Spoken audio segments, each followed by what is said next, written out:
Buenas tardes, si está la intérprete, por favor, alza la mano para que sepan los presentes. Para miembros de la comunidad esperamos que llegue la traductora. Acaba de llegar, nos va a dar la mano para que vean todos. Está atrás con la blusa roja para quien ocupe traducción durante la junta. Pase por favor con la señora y ella les va a ayudar con audífonos. Okay, we're going to call the meeting back to order. And is there somebody doing a flag salute for us today? Your microphone's on. Does Adriana Moreno and Noah Morin want to come up?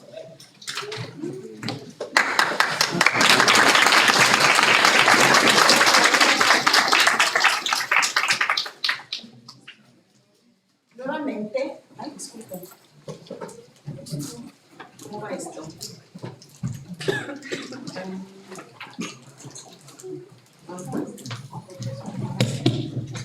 Nuevamente se les invita, la señora que queda aquí al fondo del salón tiene unos aparatos para ayudarle con la traducción de nuestra junta y es sumamente importante por el mensaje que voy a estar leyendo en unos minutos acerca de cada uno de sus estudiantes. Entonces, si quiere entender, pues arrímese aquí con la señora después de el saludo de la bandera.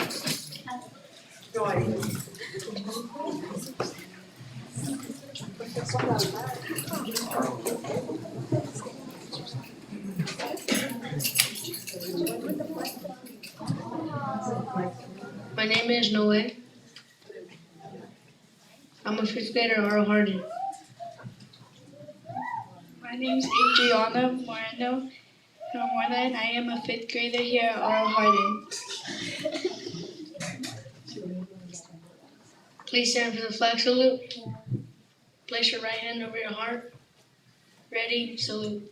I pledge allegiance to the flag of the United States of America and to the republic for which it stands, one nation, under God, indivisible, for liberty and justice for all.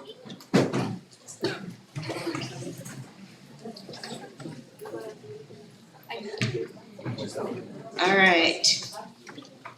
So both Noe and Adriana are fifth grade students in Mr. Guzman's class.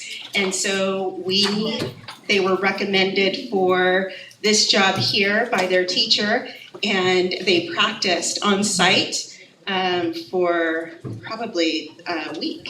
So they did a beautiful job right now, and we thank them for getting that.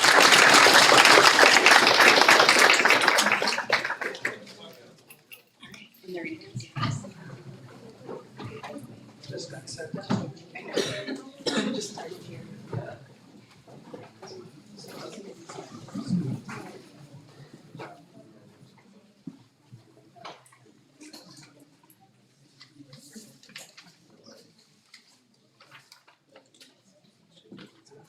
Hey, congratulations. Good job. Good job. Good job. Congratulations.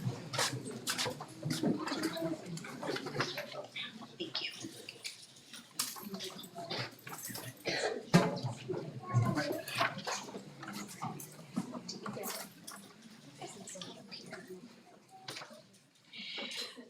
All right, at R.O. Hardin, we are very fortunate to have people come in and volunteer, and it is especially neat when some of them don't even have kids that come to our school, but they still volunteer their time to us there at R.O. Hardin.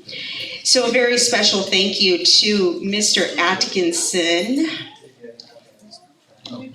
Ay, disculpe. Sí, algunas de las personas que agarraron el aparato, fíjense por favor si enfrente tiene como plateado aquí arriba.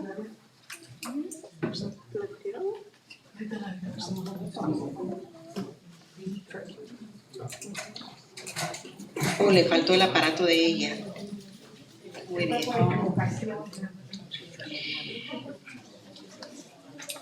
Well, we are fortunate that Mr. Atkinson, he is actually the father-in-law to Mrs. Atkinson, who works at R.O. Hardin, and he has been willing to come in and work with our students in our after-school program. And we're running a program where we ask our students to read to an adult and get it signed off. So what Mr. Atkinson does is he goes into the classroom, he pulls 2 students out at a time, goes into another classroom, has them read to him, signs off, and then walks them back. And then what I noticed, he has little takis. So after the student reads, they get 1 taki, and they walk away and they're happy. So Mr. Atkinson, thank you so much for the work that you do at our program.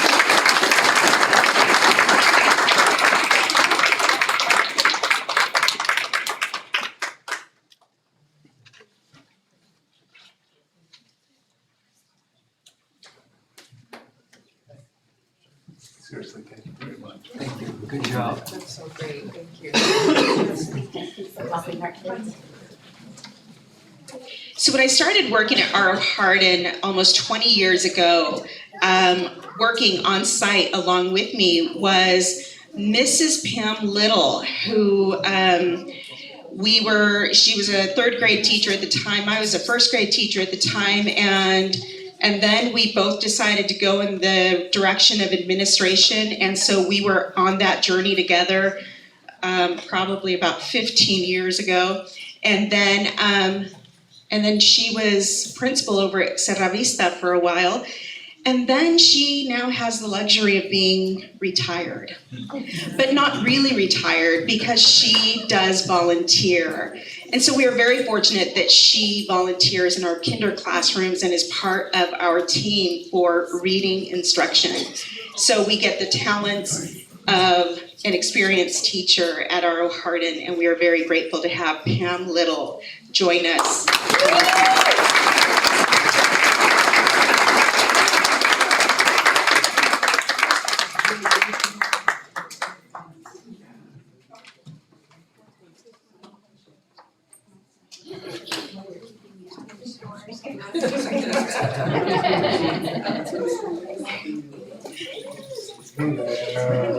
Now she gets to see all her colleagues. Thank you so much. Oh, thank you. We also have a parent that is not here. She told me she would not be able to attend, but Mrs. Mendez is also part of our parent team that actually comes on and helps in our TK, especially during lunch when we've got to open a whole bunch of milk cartons. And so she helps us out with a lot of that.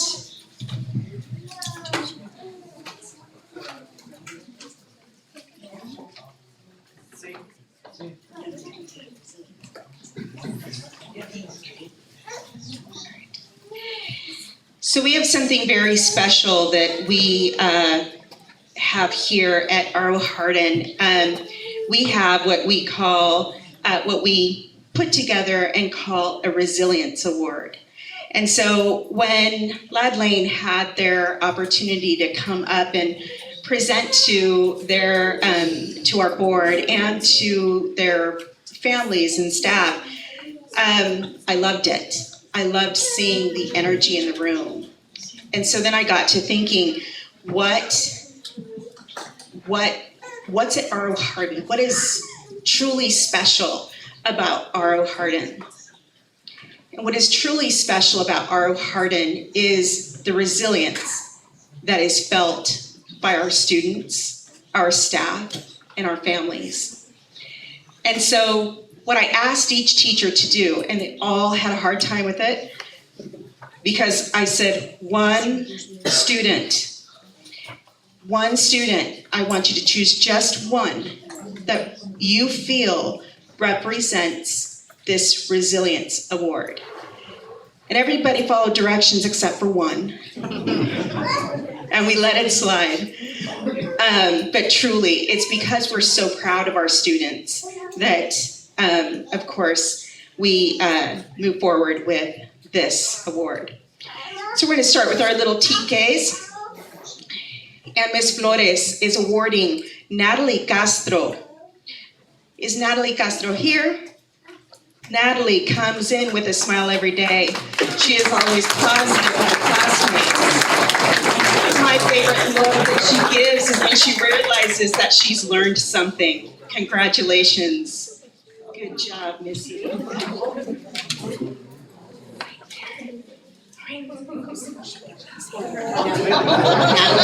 Natalie.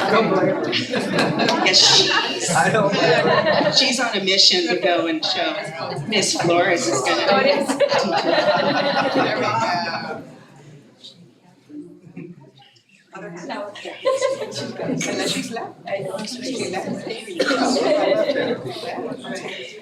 All right, we got her all trained up here. Our next student, we are recognizing Mr. Kepler Otero Rodriguez. Is he here today? Kepler. No está. Okay. He's cute. You guys missed out on seeing a cutie. But here's another one. Rogelio Hernandez. Rogelio Hernandez is coming up. He's a sweet boy that has won over the hearts of our Hardin staff. Our psychologist, Ms. Quiros, has chosen Rogelio as a student that demonstrates resiliency at R.O. Hardin. Despite the obstacles that life has given him, he continues to be friendly, funny, kind, loving, and he tries his best at everything. Congratulations.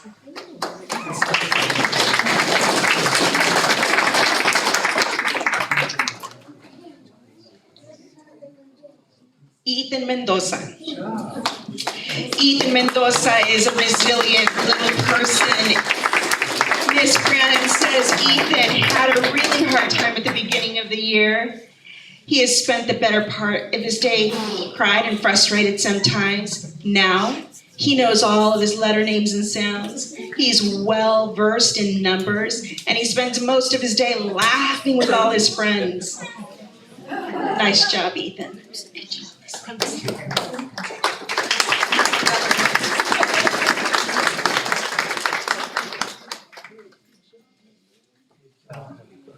Victoria Gonzalez Canales.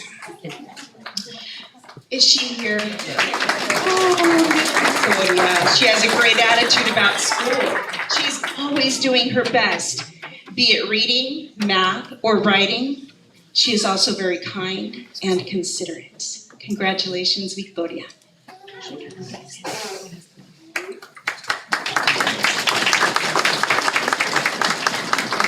Angelo Arevalo. Angelo Arevalo. Angelo began the school year barely speaking at all. Angelo has also made great improvements in his social emotional skills. He is learning to share, take turns, work cooperatively with his peers, and Angelo is making incredible progress academically. Congratulations, Angelo.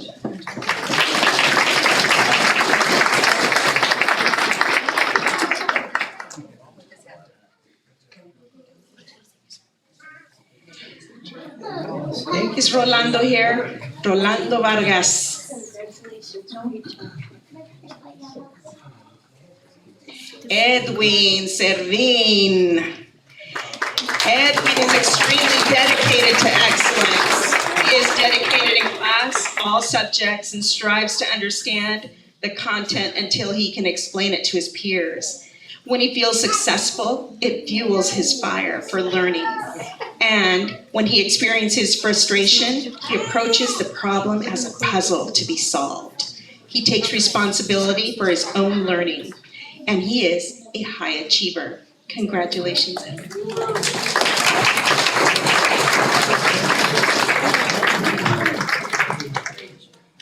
Daniel Martinez.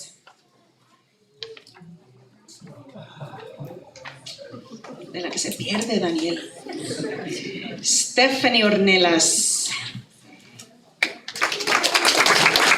Stephanie is diligent, has leadership caring personality and is very intelligent. She uses these traits to push forward through all academics.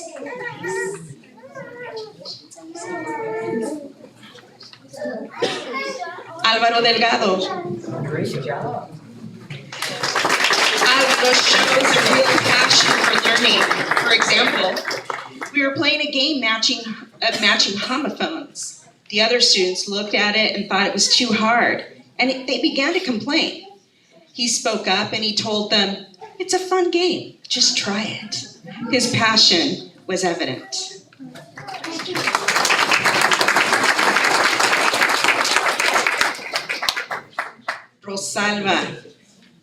Rosalba de Onilde. Rosalba is a quiet and shy student. When she is doing math, she uses multiple methods to calculate the answer to the equations. She's willing to participate with possible answers, even if they are not correct. She works well with others. And I think she's starting to feel confident during math time.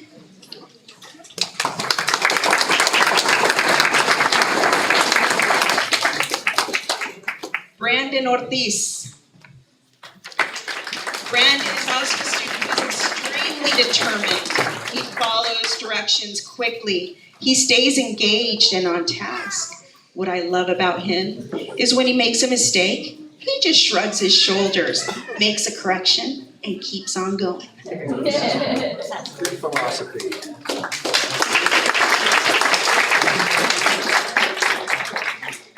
Julio Alonso de Jesús, ¿dónde estás? So Julio has won over the hearts of many of us at R.O. Hardin. It's his smile, it's this jacket. Miss Campisi has noted especially that Julio is a resilient student who pushes through the daily struggles and continues to try, even when he struggles to understand what is happening around him. Felicidades.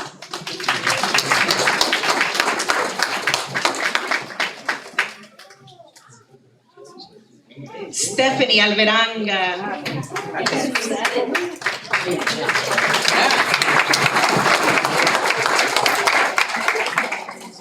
So Stephanie is she's in a real squirrely group, and despite all of the distractions, she plugs away and tries and tries. She got the gist of the code of reading, and then once that happened, she brought a book from home, carried it back and forth to my room daily so that she could show me that she could read.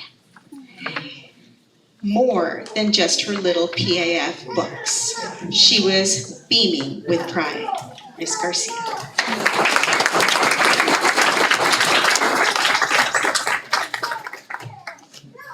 Kevin Silva Alcala.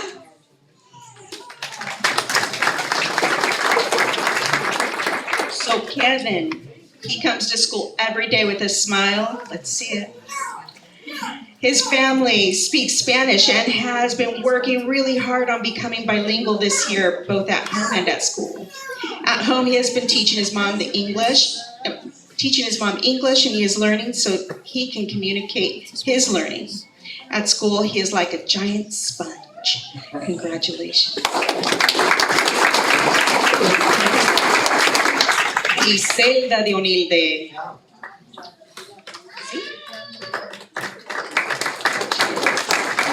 Griselda is described as a warrior by her teacher. And she comes to school on a mission to learn and lets no one get in her way. She is the first hand raised to answer a question every time. Her focus is unwavering. She's at school each day to be the best version of herself. Congratulations.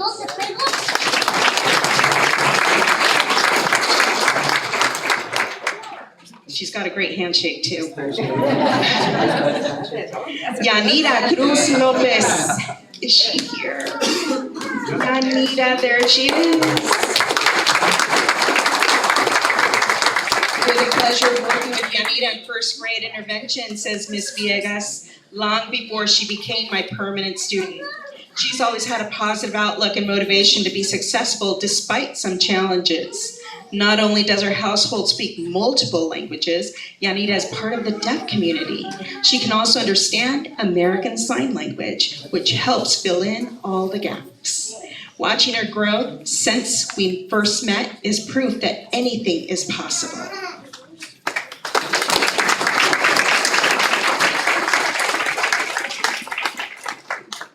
Alejandro Sánchez. No vino Alejandro.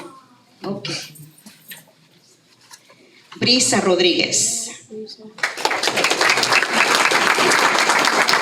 Brisa is a resilient student in Miss Gomez's 5th grade class. Over the course of the year, she has been able to recognize her strengths and her weaknesses, which in my opinion shows an extraordinary amount of grit. Her participation and confidence are at an all-time high, and her resilience in math is evident.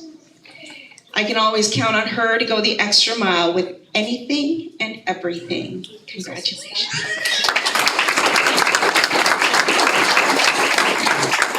Jasmine Rodriguez. Jasmine. There she is. So Mrs. Yort says that she optimizes the word grit. A 4th grade goal of Jasmine's is to assess out of EL classification through improving her writing skills. She has met that goal this year. Congratulations for that. And Jasmine is a positive force in our classroom. And there's a poster in the classroom that says, "Mistakes are proof that you are learning." She likes to use that quote. Congratulations.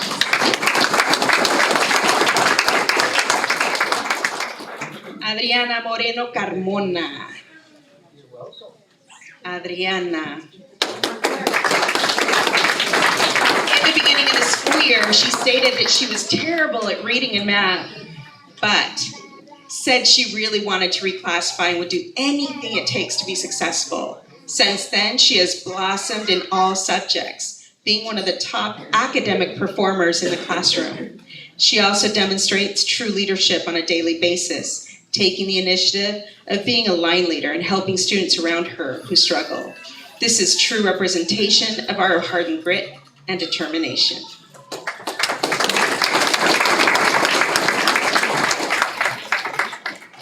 Alondra Garcia Mendez.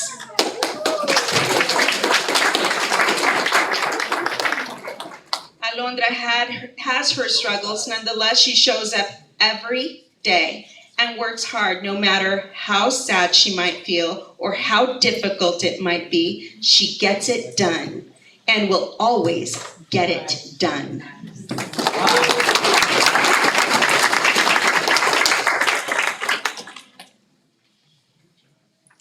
I'm sure there are many more, but most of them followed my rule of just one. So, muchas gracias a todos los padres que han venido aquí para ver lo de sus hijos. Siéntase muy orgulloso de ellos, porque nosotros lo sentimos. Muchas gracias.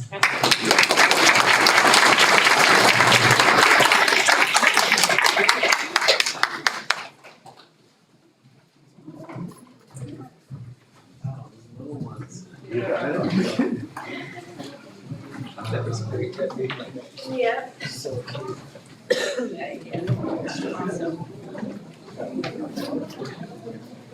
Muchas gracias que vinieron todos. Gracias.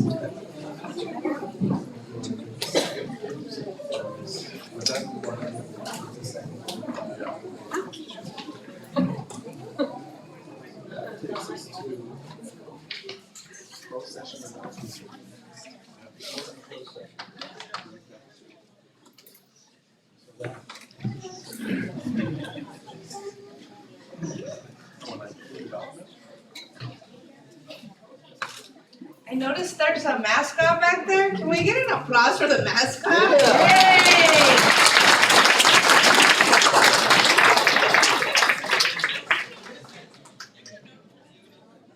Mascot, hello. Husky. Go Huskies!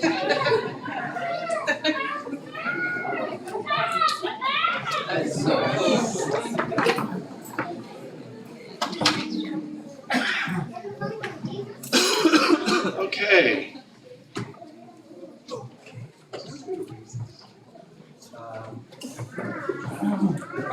we can get you. So, in closed session, the board took 2 actions. The first, on a vote of 5-0, regarding resolution number 1519-20, the governing board of the Hollister School District acted in closed session to place a probationary certificated teacher on unpaid status pending renewal of appropriate provisional intern credential. The second action that we took was pursuant to California Government Code Section 54957.1, the board has approved settlement by a unanimous vote in the case of Student versus Hollister School District, OAH 2019-120360. The terms include $90,000 in reimbursement for educational expenses and attorney's fees.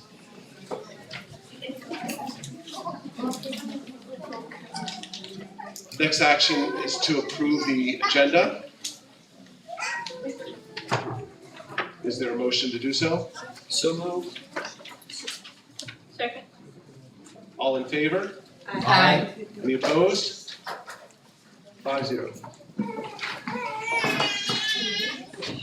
Madam Clerk, are there any public comments?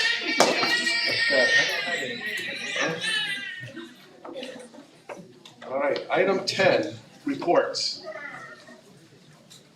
Report on the 2018-19 audit of our financial statements.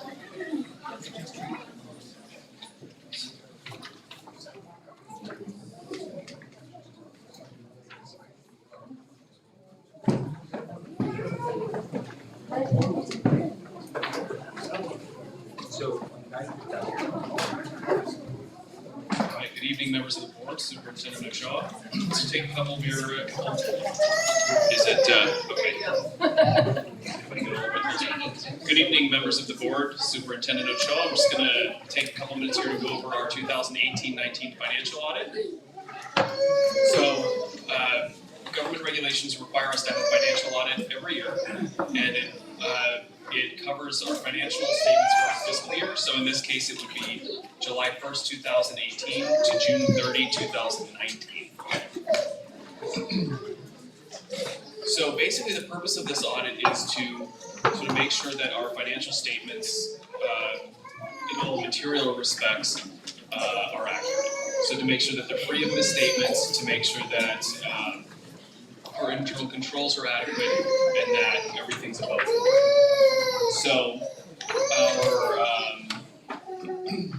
our auditors came in, or they come in twice a year. They'll come in once in the spring to do our first audit, and then they'll come in again in fall, just about November, to finish the audit for the year.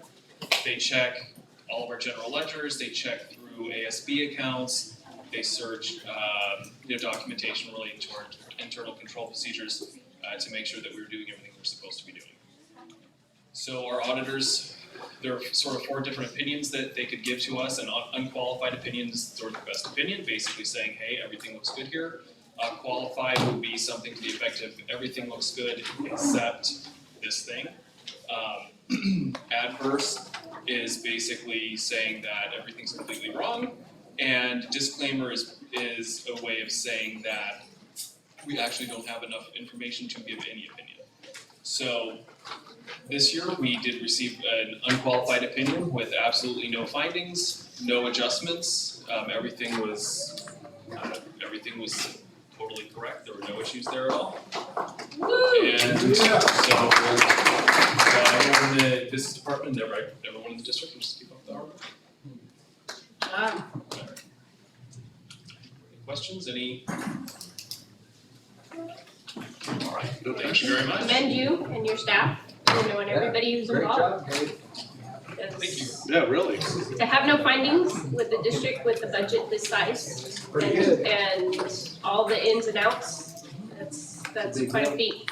Yes, and our audit firm was actually, it was bought out by BTD, who was our auditor, was bought out by I Bailey, which is a much larger audit firm. and they're really keeping us on our toes. So it's been good. I've been really happy. So The results are there, evident, so I, tell everybody in your department that we're extremely, extremely proud of everybody's hard work of making sure that everything is, up to par. absolutely. Thank you very much. Thank you. Thank you. Superintendent's report.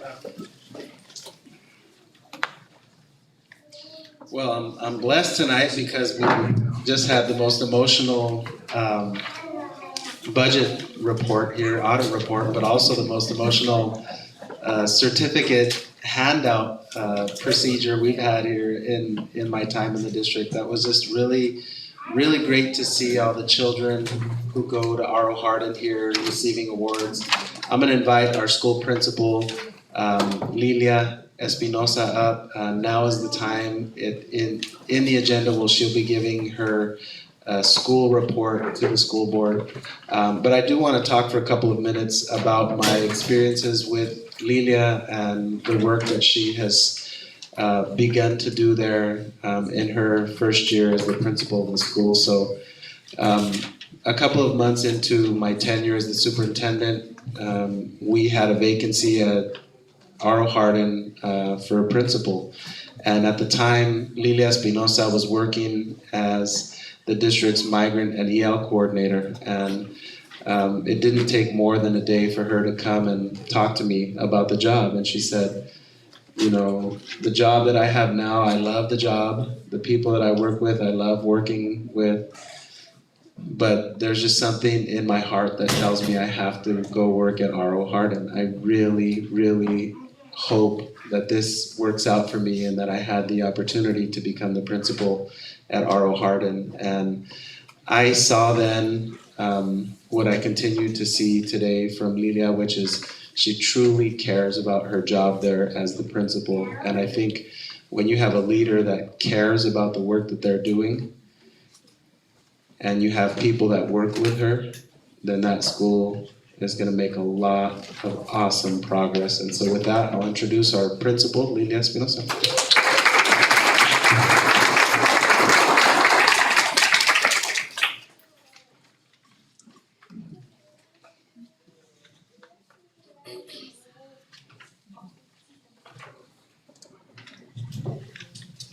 Thank you so much. Members of the board, President Bernowski, and I stand here with complete pride for the work that is being done at R.O. Hardin.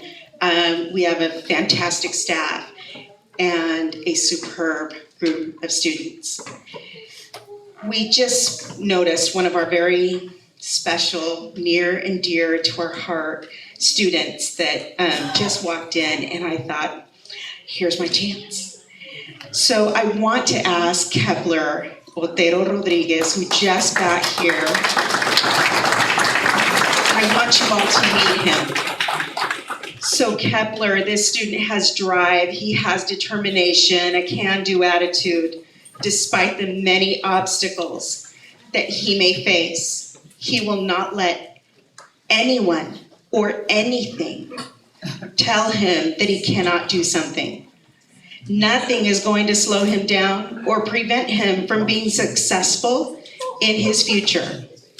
Oftentimes, we have to run after Kepler because he sees something exciting and he bolts because he wants to go see it. We are so proud of Kepler. Congratulations, Kepler.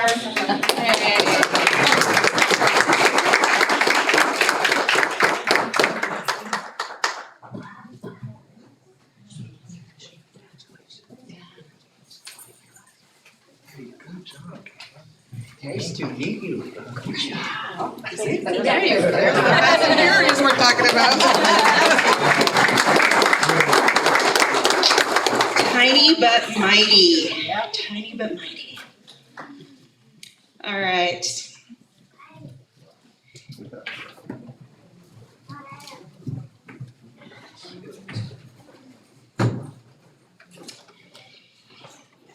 So I'm here to present to you just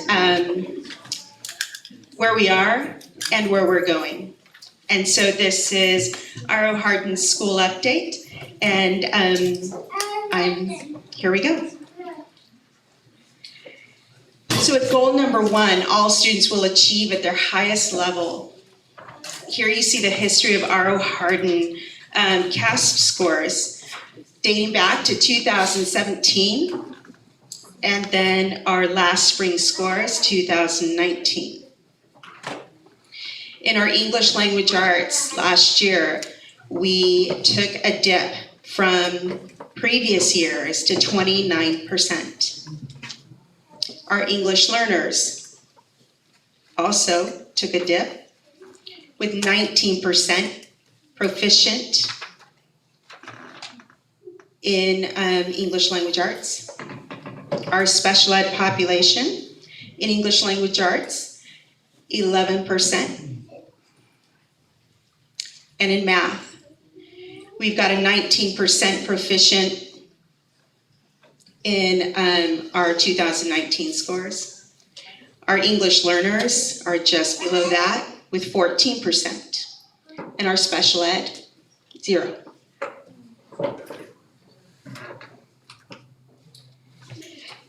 So I introduced this quote. CASP is considered a big measure. And those big measures, they help us as a district to signal where we need improvement. Seeing these results, our superintendent took action quickly on R.O. Hardin and decided we needed to make a change. And so we are working this year and looking at the detail that helps our teachers and our school improve. And I'll show you a little bit of that next. So this is what we do at R.O. Hardin. We set goals. And so what you can see there in that first column is our first trimester goal for each of the grades, kinder, first, and then we have a second goal for first grade. And in our initial assessment, with letter names and sounds, our kindergarten students came in with 4% proficiency. That means only 4% of our students in kinder knew all of their letter names and sounds. By the end of our first trimester, we were at 79% proficient. Today, we're at 88%. I was really pushing for 90, and then she told me, it's only 88. I'm like, 88's good, 88's good. And it's funny because each of our kinder teachers know exactly who they're shooting at. They're like, we know who it is. We were all out sick, so we couldn't retest them. Got it. In first grade, you can see there, our first grade team set letter names and sounds as a goal as well. And that was because 11% of their students were proficient with letter names and sounds when they started the school year. By end of the first trimester, they were 80% proficient. So they added the second goal there of CVC words, which are consonant, vowel, consonant words like cat, mat, sat. And they were, and they wanted the students to be able to read 50% of those words. The initial assessment, 29% could. By end of first trimester, 75% were proficient.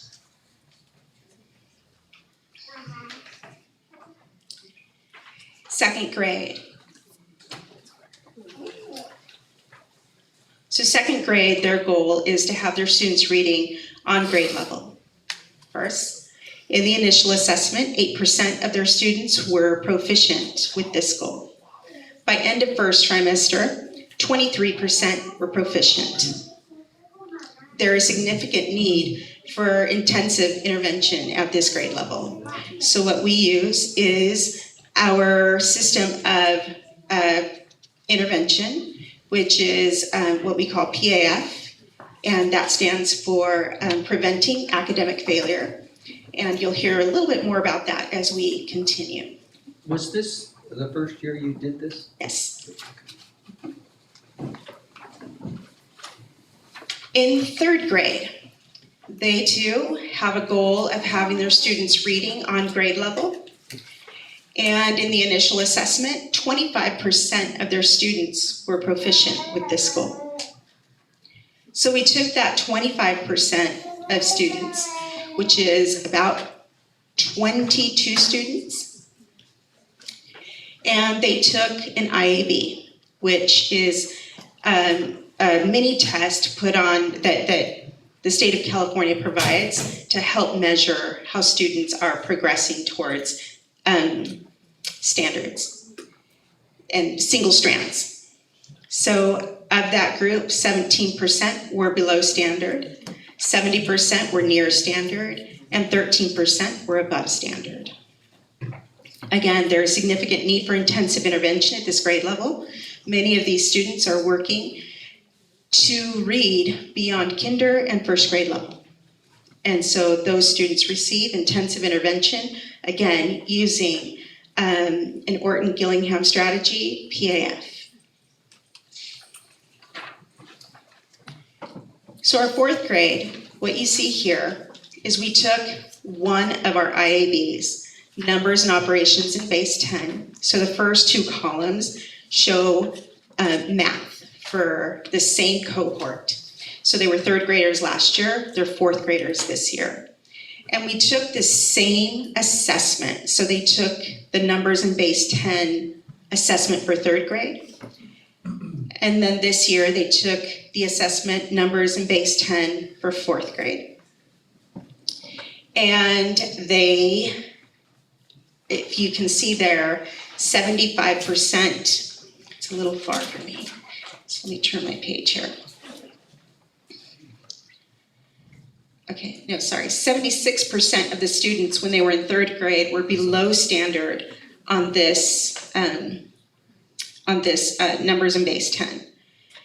This year, when they took this same standard, but for fourth grade, 15% were below standard. And as you can see, we have a bigger chunk moving towards the near standard and above standard.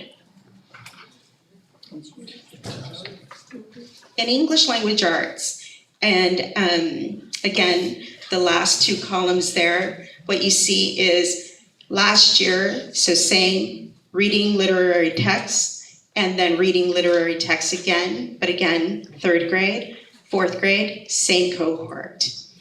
And again, what you notice is last year we had 75% of our students when they took this standard test were below standard. Currently, we have 42% of our students below standard. But we've got 21% above. Right. This is all since the beginning of the year. Right, so what we do with our fourth and our fifth grade, they do weekly progress monitoring. So they choose a standard that they're working towards. And so that's the work that Kim Garcia does. She puts together an assessment for them.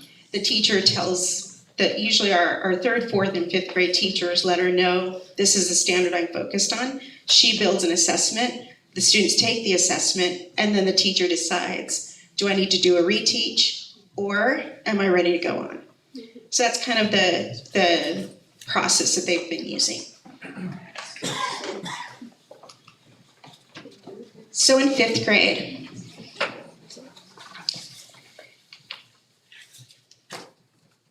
I read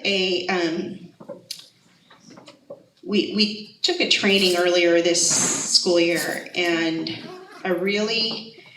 there's some research that haunts me, that every year that we do not provide intervention for our students, and that we continue just to plow through.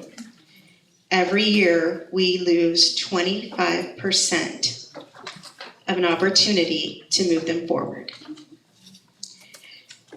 So our teachers in fifth grade have a lot of work to do, and they know that this is a challenge, and I'm so very proud of them for the work that they have done and continue to plow through.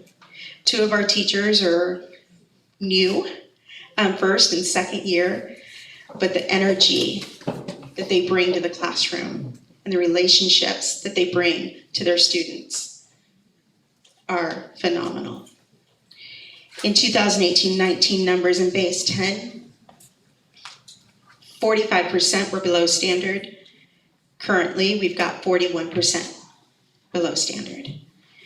And we've moved quite a few of them into that near standard, about 10% up, I think. Or, I'm not seeing the numbers right, I don't think. 48 to 53, so no, about 5%. In English language arts, for reading informational text, we are looking there at our students. When we look at the bottom, we've got 17% that were above standard. Currently, we have 16% above standard. And we have a large chunk of them near standard, with 54% last year, 64% this year.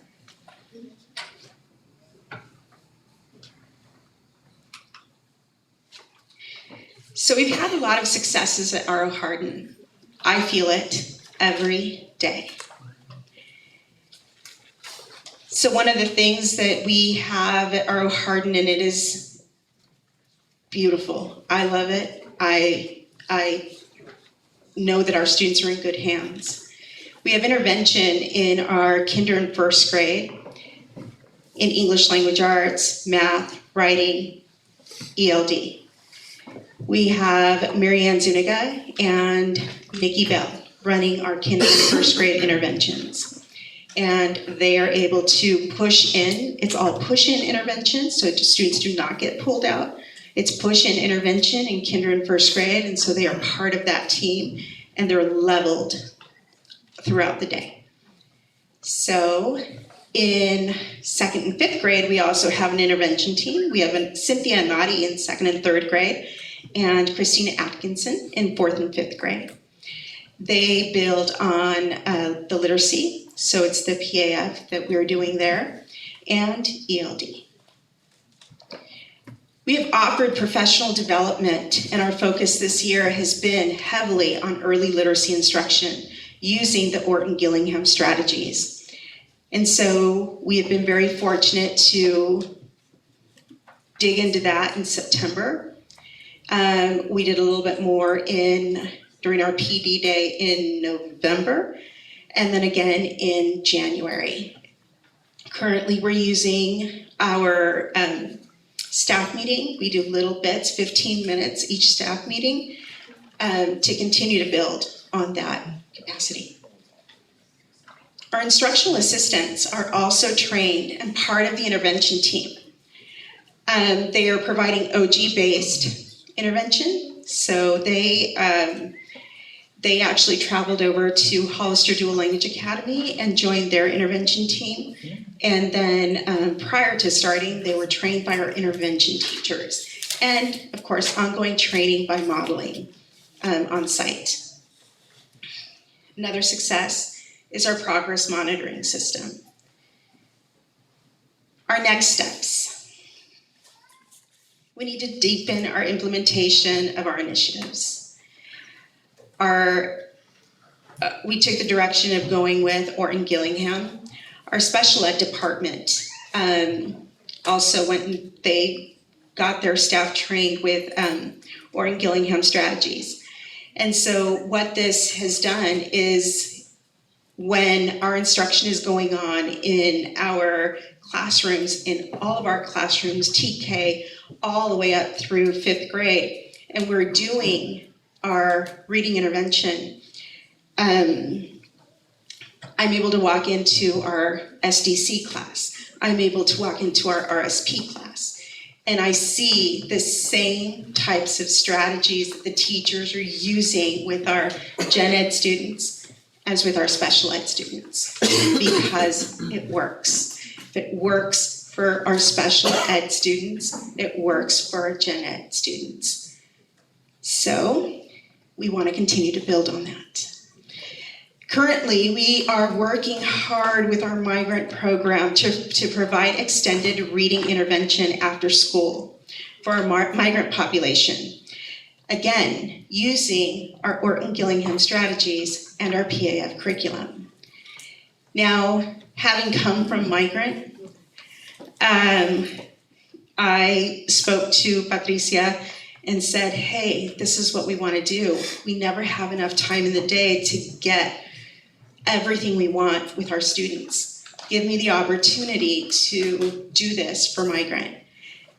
And then of course our liaison has been gone for about 2 weeks. So between myself and our intervention team, Kim Garcia, we've pulled off starting intervention. Just yesterday was our first day. We've got 75 students who we're keeping after school for leveled reading intervention. What grades are they? Kinder through 5th grade. We have 12 of our teachers teaching.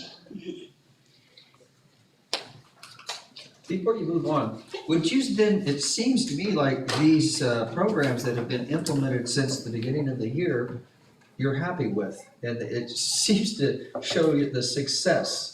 And continuing, it would be a good idea to continue then with what we're doing. Absolutely. So what we're working with though, we've got a lot of our students. So in 4th and 5th grade, for example, when I tell you that we're running intervention groups there, Christina Atkinson is bringing students from reading in 5th grade. They're reading down at a 1st, 2nd grade level, and she's moving forward lesson after lesson, filling in all those gaps that then prevents, they're getting stuck when they're reading, and so it hinders their comprehension. Their fluency. So their fluency, right? And so all of that has, of course, been definitely part of this success. Of course, it's not going to happen overnight. And as much as, I want to be able to say, oh, you're going to see that CASP thing, you're going to see, we're going to be flying. I have to be realistic that it's going to take some time. We've got gaps to fill, and I'm going to be patient, and I know that my job is to support the staff doing the work. So, Well, I guess what I'm saying Yeah. is, from our perspective, Yeah. we need to know that the programs that we're instituting are effective. And Right. it seems to me with these scores, and you're happy with them. Yes. That's what I'm Yes. concerned with that. Okay. yes. Another success that I wrote down here, because I got notice of this just earlier this week I went to a meeting, and I've been waiting for this announcement, and finally it came. So another success is that R.O. Hardin is leading the district, and I believe the county, What? right? On Footsteps to Brilliance, in words read to date. Even though the enrollment is one of the smallest. Right. So of course, we've got a very competitive group of 2nd graders. So there's a little guy so I had told them maybe a couple months ago that, guys, hey, we're in 2nd place, we're right behind Sunny Slope, and that Sunny Slope principal, he always beats me at Words with Friends. So please give me this. And they delivered. All right. District Goal 2. So all sites will have safe and positive environments. We're working on this. Mm-hmm. Can I just share one thing?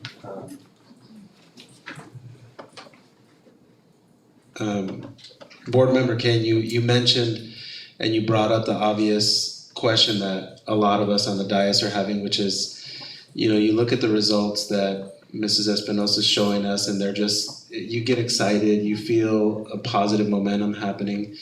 But I really just want to reinforce that the work that they're doing at R.O. Hardin is not a gimmick. It is not.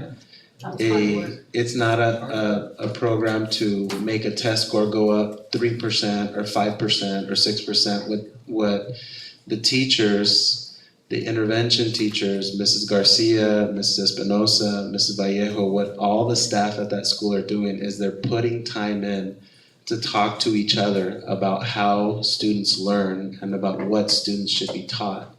So when I visit her school and I go to from classroom to classroom, I often see children moving from one class to another, even though they're not in that class, because the teachers have all agreed in advance, during this time, on this day, for this reason, I'm gonna group these 5 kids and teach them this thing for 25 minutes, and you're gonna take my students and do something different.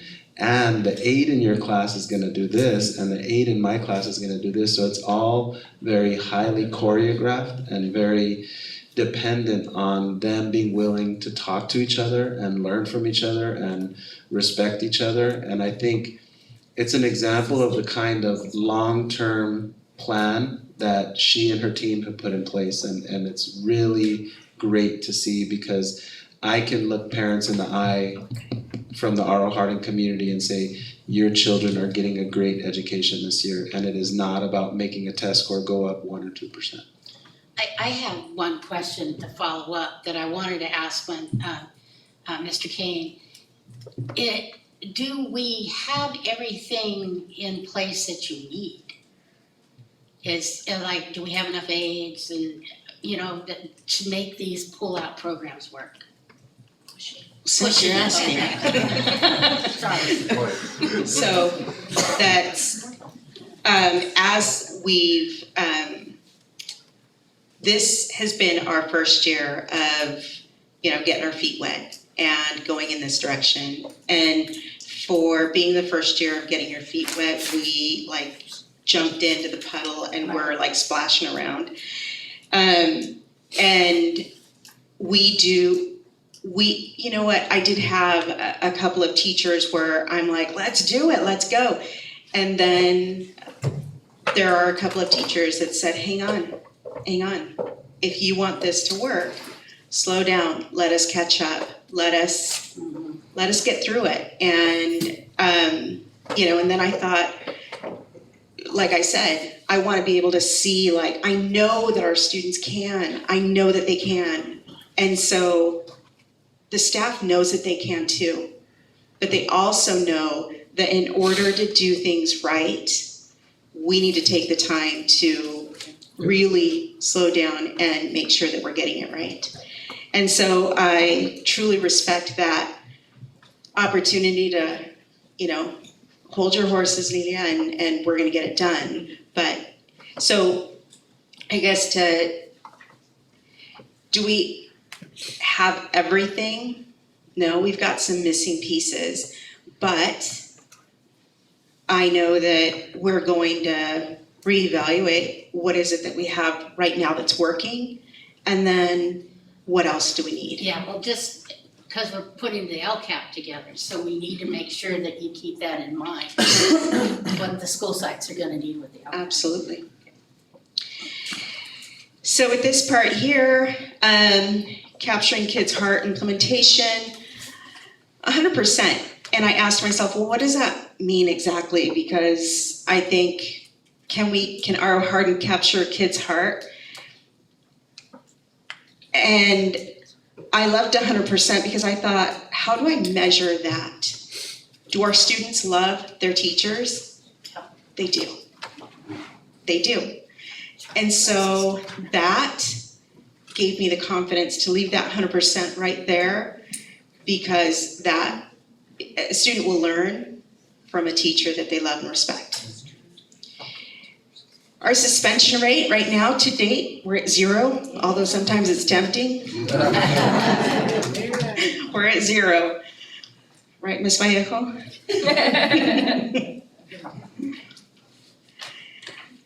All right. So our successes. We're creating a school culture that takes a team approach. And so I feel that we're building on that. And there's been change at R.O. Harding. And we're embracing that change, and it's not always easy. And again, I need that opportunity, and I need staff to say, hey, hang on, hold your horses.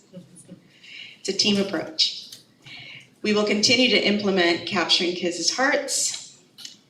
We have the development of an active ELAC. We have the development of an active parent club. And of course, the development of a school site council. We also have our Saturday Scholars program. And we had 81 students show up on Saturday.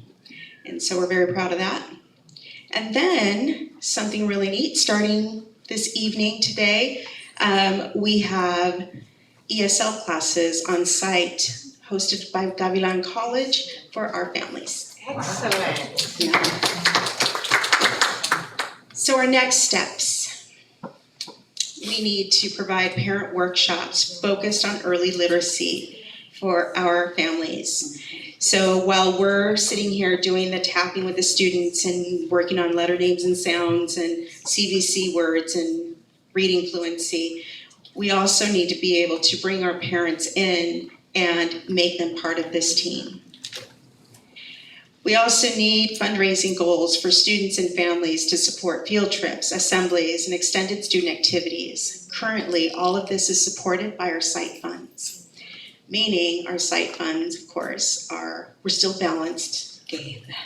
But it does mean that, of course, our site funds do take a hit. We also need our parents to take ownership of the parent club. Currently, Ms. Vallejo is our president. She doesn't want to be, but she is. And eventually, as we continue to build up our parents, they'll take it over. I know they will. And then I want to be able to move. Ms. Vallejo and I usually, what we've done now is we create little videos of ourselves, messages for our students. And we eventually want to move where our students are creating those videos to support school rules and procedures. I'd love to see one of those. Yeah. One of our videos or the kids? Just kidding. You did, I think the kids, I'd love to see that. Let's see the before All now. right. So our attendance rate. Our attendance rate here, we're at 94%. Now, this is likely reflective of, we had 26 families leave on independent study. And so we've got quite a few students out right now still, and quite a few that have already returned. But again, it's bringing them back. When the other return, they'll complete hopefully the packets that you sent with. Right. So then we are able to remedy that attendance, and then with our students attending Saturday Scholars, we're able to put some of that in there as well. We have a balanced budget. We do. Goal number 3, the district will maintain a budget and reserve that ensures programs and services for students and staff. So our successes with that. So the way that we were able to have our on-site professional development for our Orton Gillingham training, one of our teachers, one of our intervention teachers who was teaching over at Calaveras last year, she started talking to me about Orton Gillingham, and I had talked to another teacher from Spring Grove who had been to this training in San Francisco, and so I'd started to hear about it and started to research it. And Kim Garcia and I, at the time, we were here at the school district working here, and we of course started to look into what it is, and then we went to go visit Chartwell. And meanwhile, Marianne let us know that she had applied for Calaveras to be in partnership with Chartwell and get this professional development piece done. So when we were there, we of course started, not me, Kim starts trying to make a deal and say, well, if Calaveras gets it, is there any way that R.O. Hardin can get it? And so the lady said, well, you know what? We can just put all of you together. And so we said, all right. So then I ran into Monique in the hall here and I said, hey, Monique, she was getting ready to spend a few $1,000s to go to San Francisco. And I said, well, wait a minute. We're doing this. And they said, if Calaveras got it, R.O. Hardin could get it. And why don't you just come along? And she said, all right, let's do it. So that's how our 3 sites just kind of jumped on board and we went in this direction with professional development using the OG strategies. And so it's really based on teaching students who have reading difficulties, right? And so a lot of it are strategies for students with dyslexia. And so this has been a huge help for us. The program that we use that's based on these Orton-Gillingham strategies is PAF, which is Preventing Academic Failure. So our school site council is developing at R.O. Hardin. That's also a success. And our staff knows and understands their budget and our school budget too. Our next steps. Again, we want to continue the fundraising efforts with our parent club. We want to make sure that the fundraising piece is able to support those extras at R.O. Hardin. We also want to be able to build capacity with early literacy instruction and become a practicum site so that we help sustain our program and our professional development, but also support other sites. If it's within the Hollister School District, you can come for free. But if you're from outside, we're going to charge you. So anyway, we've got a great group of intervention teachers and our own teachers, classroom teachers who are implementing this, that when you walk in and you see, like Diego said, it's a well-oiled machine and they are killing it. So I end here. Oh, see my notes here. Really quick. As far as being positive with our families as well, one thing that we also do is we've made phone calls and sent postcards to parents. And we're going to continue to do that. So when I started presenting to you just our students, and again, like I said, it's what is R.O. Hardin? And R.O. Hardin really is resilience. It's a group of teachers that work hard every single day. Our instructional assistants, our paras. And it's all of those students right there that push forward, regardless of the challenges they might face. And they get it done. Thank you. I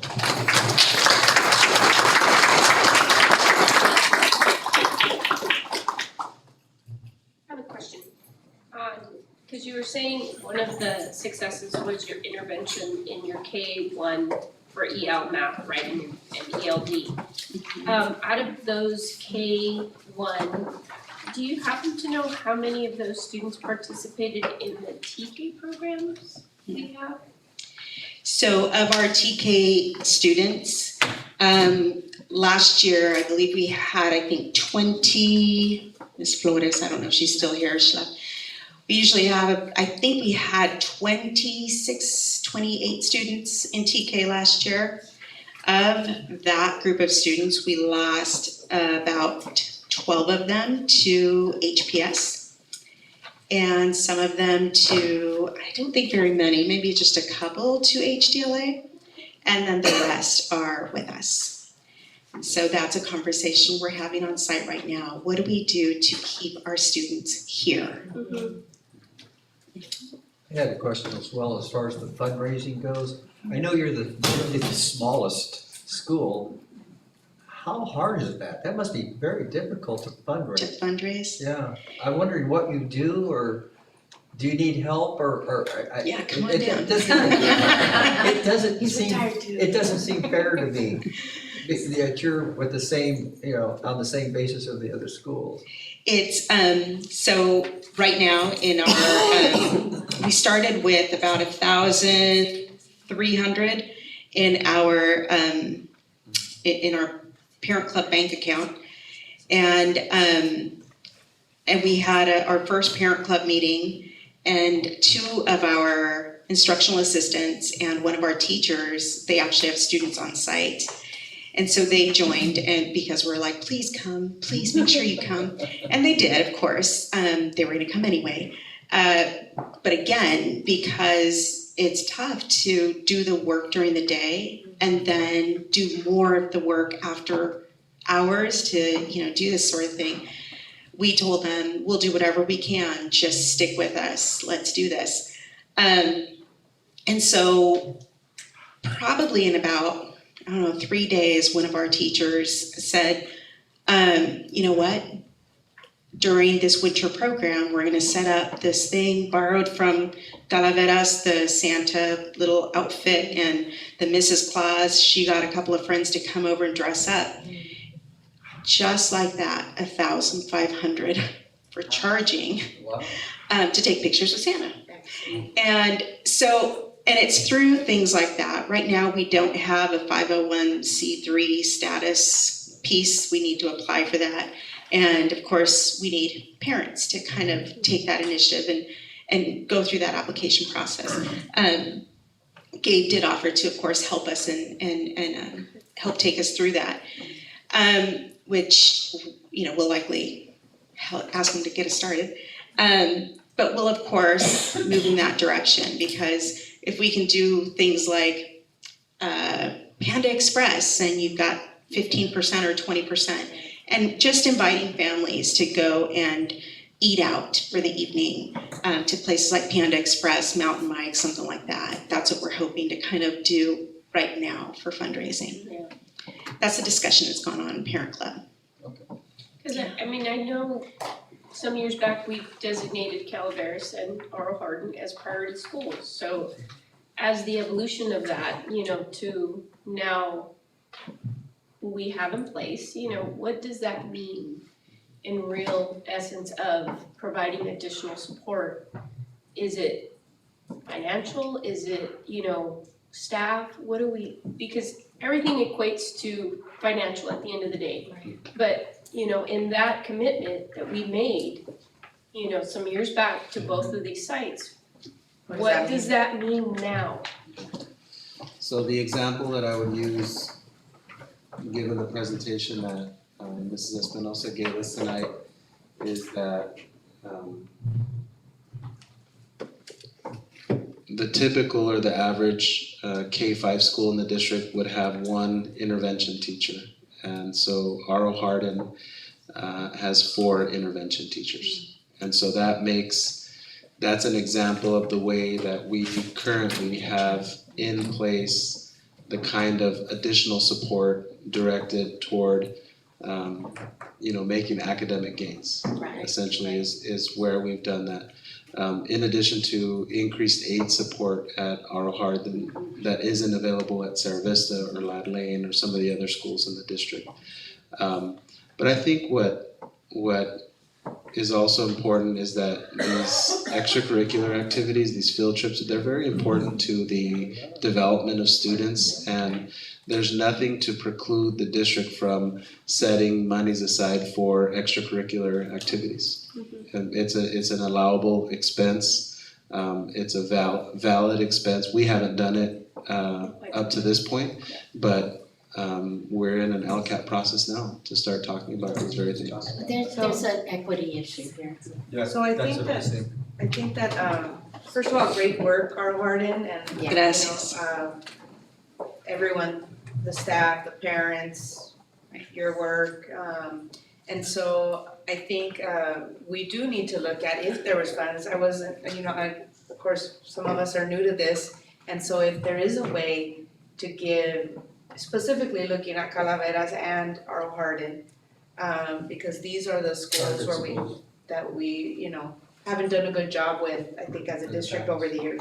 And so how do we do that with not only field trips, with money from the district, but how do we also partner with like San Jose State, CSUMB, because they have programs for, certain target populations. I don't like using those labels, but hey, let's take advantage if we can get some funding, right? So how do we start doing that? And I don't know, if you can help us with that.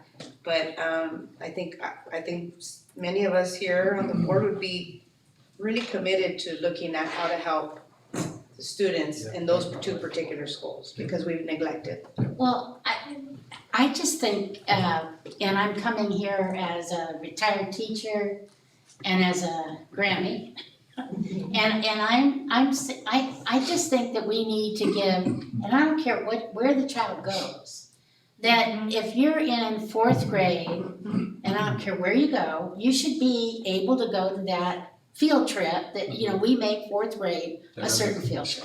Or like the pinnacles, That right? everybody gets an opportunity, I'm not saying 20 field trips, but at least, a decent field trip. Right. Or if you're in 3rd grade or 6th grade, whatever, but we should make sure that every child in every grade gets an appropriate field trip.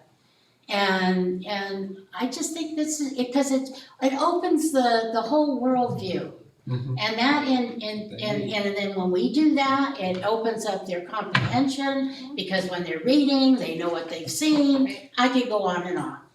And so we need to do that. I think it's really been a big hole in our, and take them to the symphony, take them to all of these things. Because music just opens everything up. We have about 98 of our students who are migrant, right? Something like that. And so I know that through migrant, those students, and a lot of our students do go to summer school. And so I do know that about a quarter of our students they're able to take advantage of.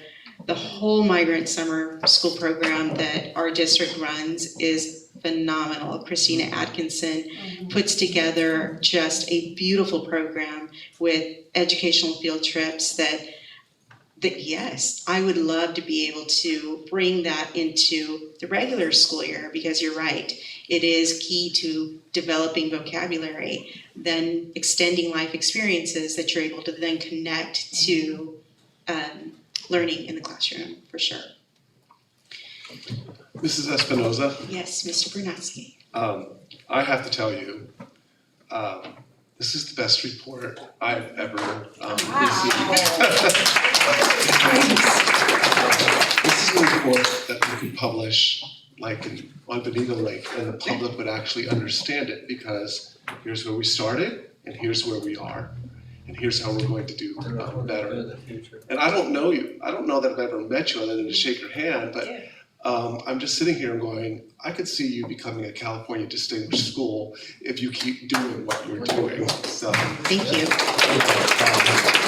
seriously, I just told him the same thing here. So anyway, good luck to you, and Thank you. please, the next time you have a public event, please invite the board and We'd like Thank let you, us thank you. participate in that. So A very, very, very special thank you to our Hardin staff. I promise you, a hardworking staff that I am so very, very honored to work beside them on this journey. And so I love that I get to trust them with the work that they do in the classroom. So thank you so much.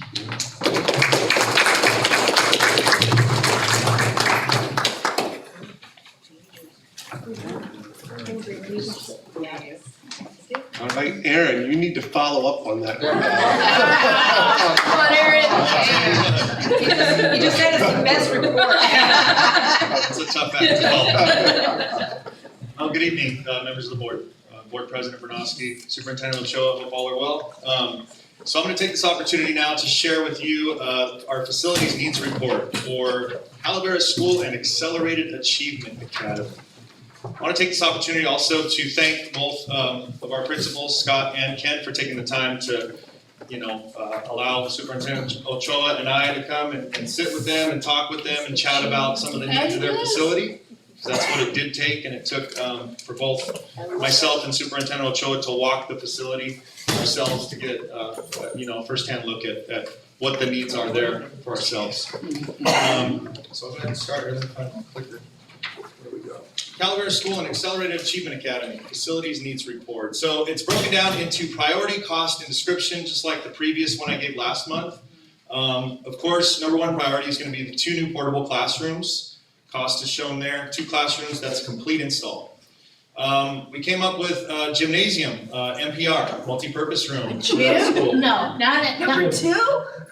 but it's a gym, Right, not a multi-purpose room. Multi-purpose You can call room, it what you- gymnasium, you can call it what you yes. okay. So, just to give you just to give you an idea, let me give you an idea. So, if we were to do the one at Rancho Santana, we're looking at about 8.8.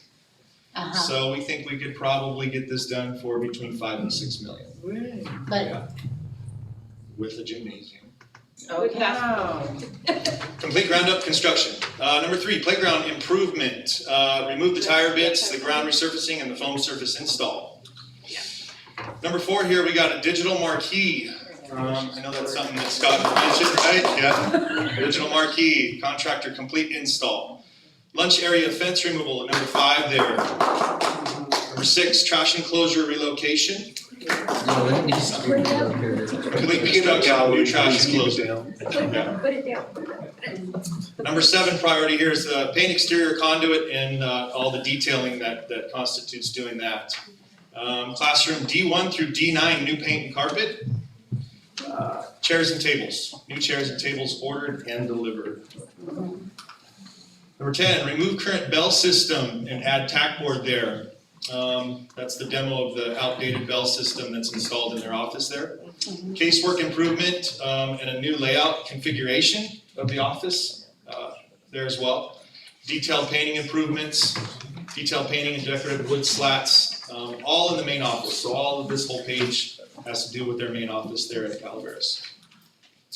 Number 13, staff lounge update, new furniture and plumbing. And lastly, on this list is the skylight improvement. It would be upgrade the skylight with new retrofit, if possible. So looking at a total cost with, of course, multi-purpose room, gymnasium, taking up most of that cost being $5 million, but $5,828,000. how are we on the roof? We're okay on the roof? That should go with, not without mentioning here. So as I've mentioned in the past, especially with the wet weather that we've had, some of our older schools with our roof tile have been a problem, and Calaveras being one of them, as we know. There's several areas that need attention there, and we put Band-Aids on them over the years, I've known, and we put Band-Aids on them over the last few months that I've been here, just so you know that. But yeah, we need to pay some attention to the roof. So, But it's not on here. It's not on here, but it is part of this report. It is part of it, but it's not on here. But Superintendent Ochoa and I have talked about it. I've talked about it with my crew because this is stuff that we deal with on a regular basis, in the facilities department. So it might take some consideration looking into what we're doing at Rancho Santana, which is a roof tile-like material, look-like material that's a composite material. Because Scott has made mention that, kids like to get up on the roof, during the times when nobody's there and walk around and break those tiles, and that's probably the most of our damage that we're finding that's being done there. And leaks are caused, so, again, forgive me for not putting it on this report, but it is part of the overall, our schools, Calaveras, Cerro Vista, our older schools that do have roof tiles, so take that into consideration. Okay. That concludes this report. How, timeline, or, how? That'll be yet to be determined with Superintendent Ochoa. Him and I sit down, on a regular basis and talk about these kind of things, but I might want to let him speak to that. Okay. Given the expected, I just observed that you guys clap for 1 through 6. Just 1 through 6. You gotta look, you gotta stop. From Gabe. given the expected receipt of state funds for bond reimbursements, the district, and as well as the developer fees that the district is receiving. The district is going to implement a series of changes over the summer, and always starting with what do students need. So those portable classrooms that Calaveras AAA need, they will absolutely get this summer. And the district, in the time that I've been on the dais, the board has been clear about prioritizing gymnasium or multipurpose room at both Calaveras and Cerro Vista. So that remains very much a priority now. If we were to receive the substantial amount of money we need, which would be in excess of $10 million to complete both, then we would initiate a design and build process for both of those projects within a 6-month period of receipt of funds, so that we could bring it to this board and have those projects move forward. I have one question, and how far, when we add these portables to the school sites, you know, teachers and using the restroom, I mean, how far out are you putting, are there gonna be an adult restroom for teachers? The spot at Calaveras is right up against it's physically located on the edge of where the classrooms are now, so it wouldn't, I mean, it would extend it by 50 feet. So, I mean, the Cerro objective, Vista is. Cerro Vista is a hike from the library area. so from what you had explained to us, you were gonna go site by site and prioritize. But then, once we do that, and we have all these lists site by site, we have to somehow bring it together on a master That's correct.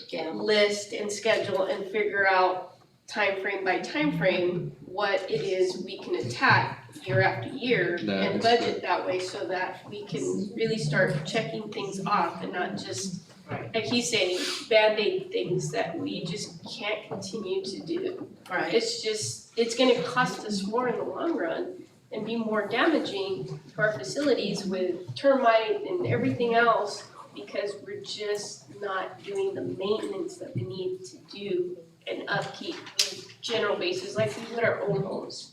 Primarily with the roofs. Yeah. The roofs are a problem there. We know that. When we were in San Diego at the CASBA conference, saw a lot of very nice exhibits as far as prefab. Are we doing is this part of these estimates? So or? that would be part of the process of selecting the design and selecting the builder for it. The other thing to consider is we've talked quite a bit about how to work with potential developers and new developers who reach out to us asking for our feedback and our input on their plans to build more homes in the community.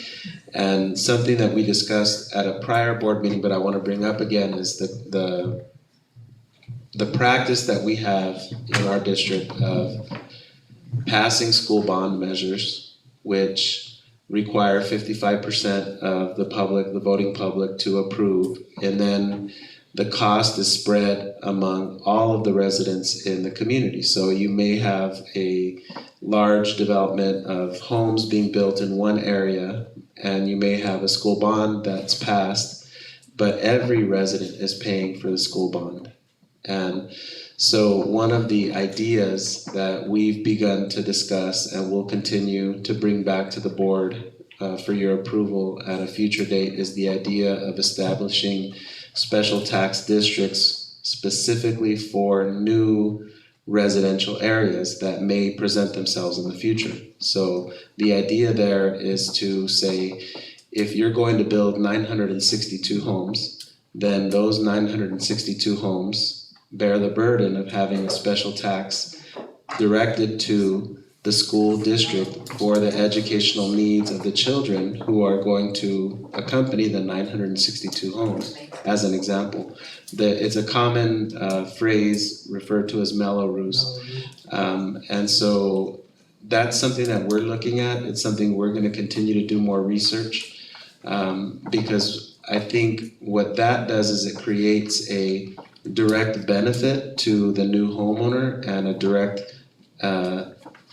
relief to the school district who is expected to educate the new students as a result of the new homes being built in a way that's different than a tax that is spread among all residents. And then ultimately, you start to look at the cost of doing that over 25 and 30 and 40 and 50 years, and it's substantial.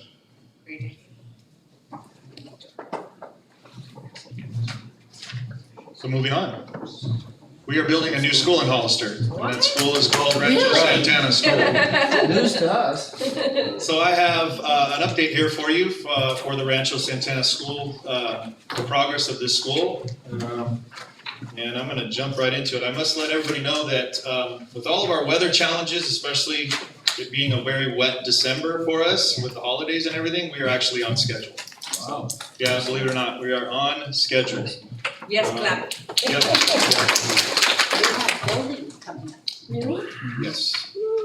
So I'm gonna jump right into this here. So, what's been happening out there? Under slab plumbing is in place and backfilled. That's our slabs for buildings B and C. We have 4 buildings, B, C, D, and E. B and C actually have all of the plumbing underground, under slab, and backfilled.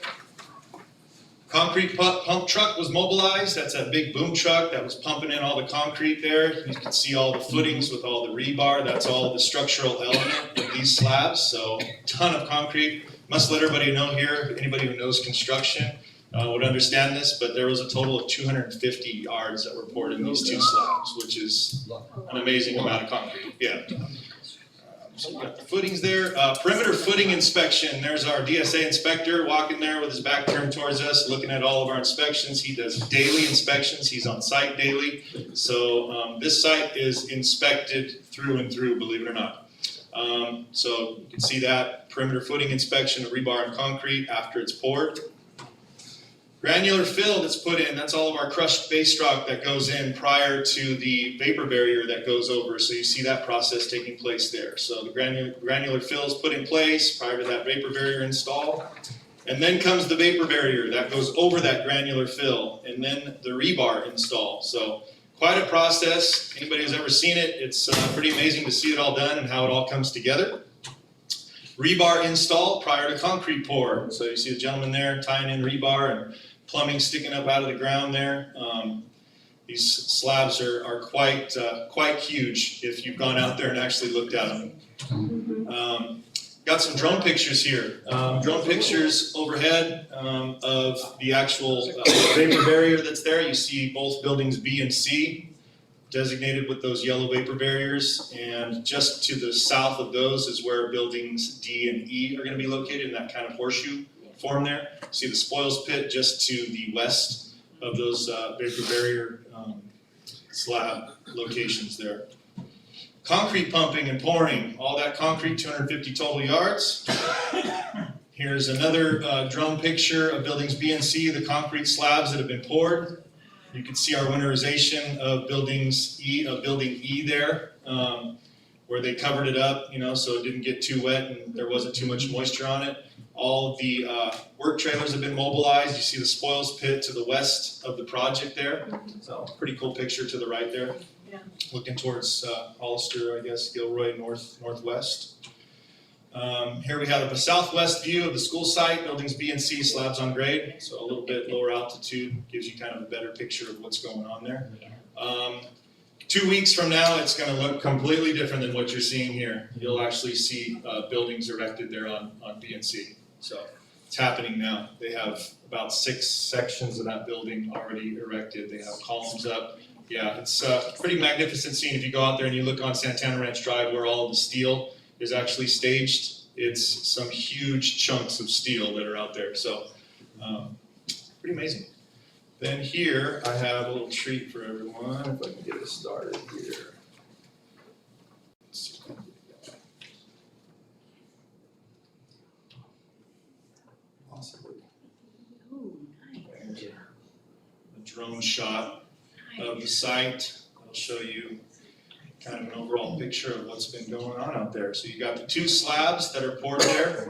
You've got buildings D and E that are located there, spoils pit. You see the mobilization of the trailers and the rest of Santana Ranch project in progress. Yeah, so. And we have an Eagles song that we're gonna play. The only thing is we need to rename the file.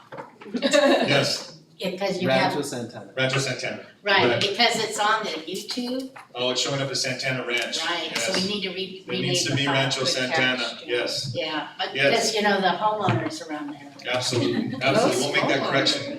Yeah, so I wanna, kind of a 2-week, I wanna give a 2-week look ahead if I can, just for the sake of just everybody knowing in full disclosure here. Again, so we're having steel that's being delivered on the regular right now, just about daily for the next week and a half, 2 weeks. Again, as I mentioned, in 2 weeks from today, from Monday, I'll say yesterday, if you go out there, and I know Jan, you'll drive by there and you'll see both buildings B and C with the second floor and part of the roof sections being erected there. So pretty amazing, moving very quickly. Yeah, and in regard to the other 2 buildings, if you will, D and E, those footing excavations are taking place. So what you saw with the rebar poured in place is what's going to take place on those 2 other buildings within the next 2 weeks, and then we'll be pouring slabs hopefully by 3rd, 4th week in February. Yeah. Now, one of the things that we said that we were gonna do was to plant trees parallel to Fairview. So we're looking on the west. Right, so that if the car careened off of Fairview, the trees would break so that the children would not get hurt. Do we have a plan when that's gonna happen? Well, that won't happen for a while. That'll happen probably, Construction. yeah, after the main construction is all Okay. completed, they'll start doing site landscaping, and, to be honest with you, I haven't seen that far ahead yet. Well, My the eyes trees have are been gonna on- take a while to grow. Yeah, Well, and that was another thing, cause I know we can buy much more mature trees, kind of like the high school did in that's their what I little was thinking. patio area where some of them were donated.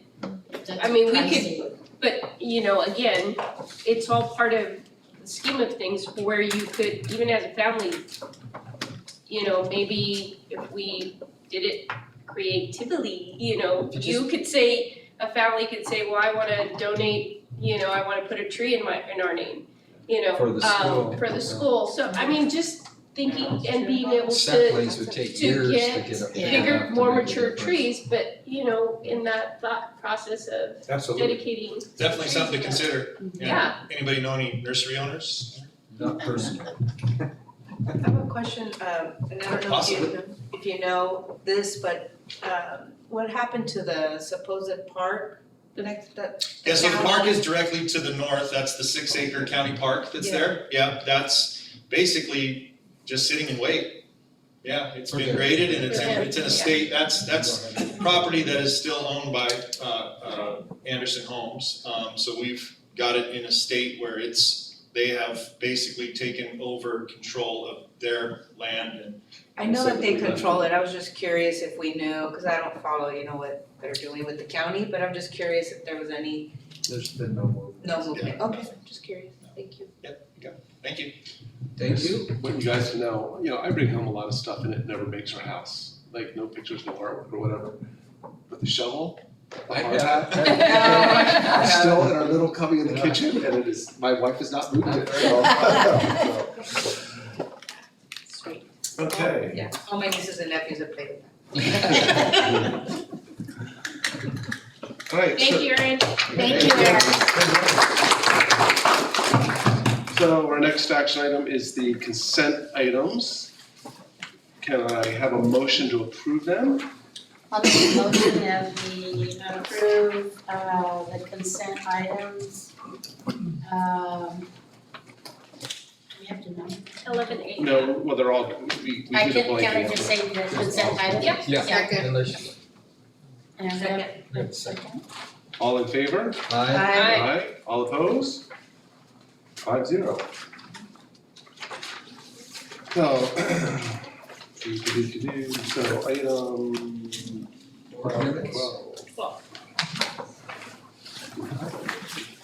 The next item is item 12A, approval of a resolution 161920 in support of Proposition 13.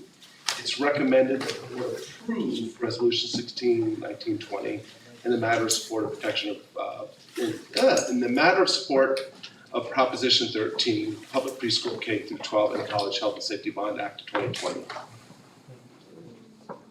And this item was requested to be placed on the agenda by Board Clerk Jan Grist. And we were able to take the proposed resolution that had been forwarded to us through the California School Boards Association and personalize it to the Hollister School District. And so what's before the board is a resolution that we would share ultimately with the legislature and share publicly that the board supports public preschool K-12 College Health and Safety Bond Act of 2020, which would potentially make more funding available for our district to apply and ultimately receive in order to reimburse us for the many bond measures we've passed.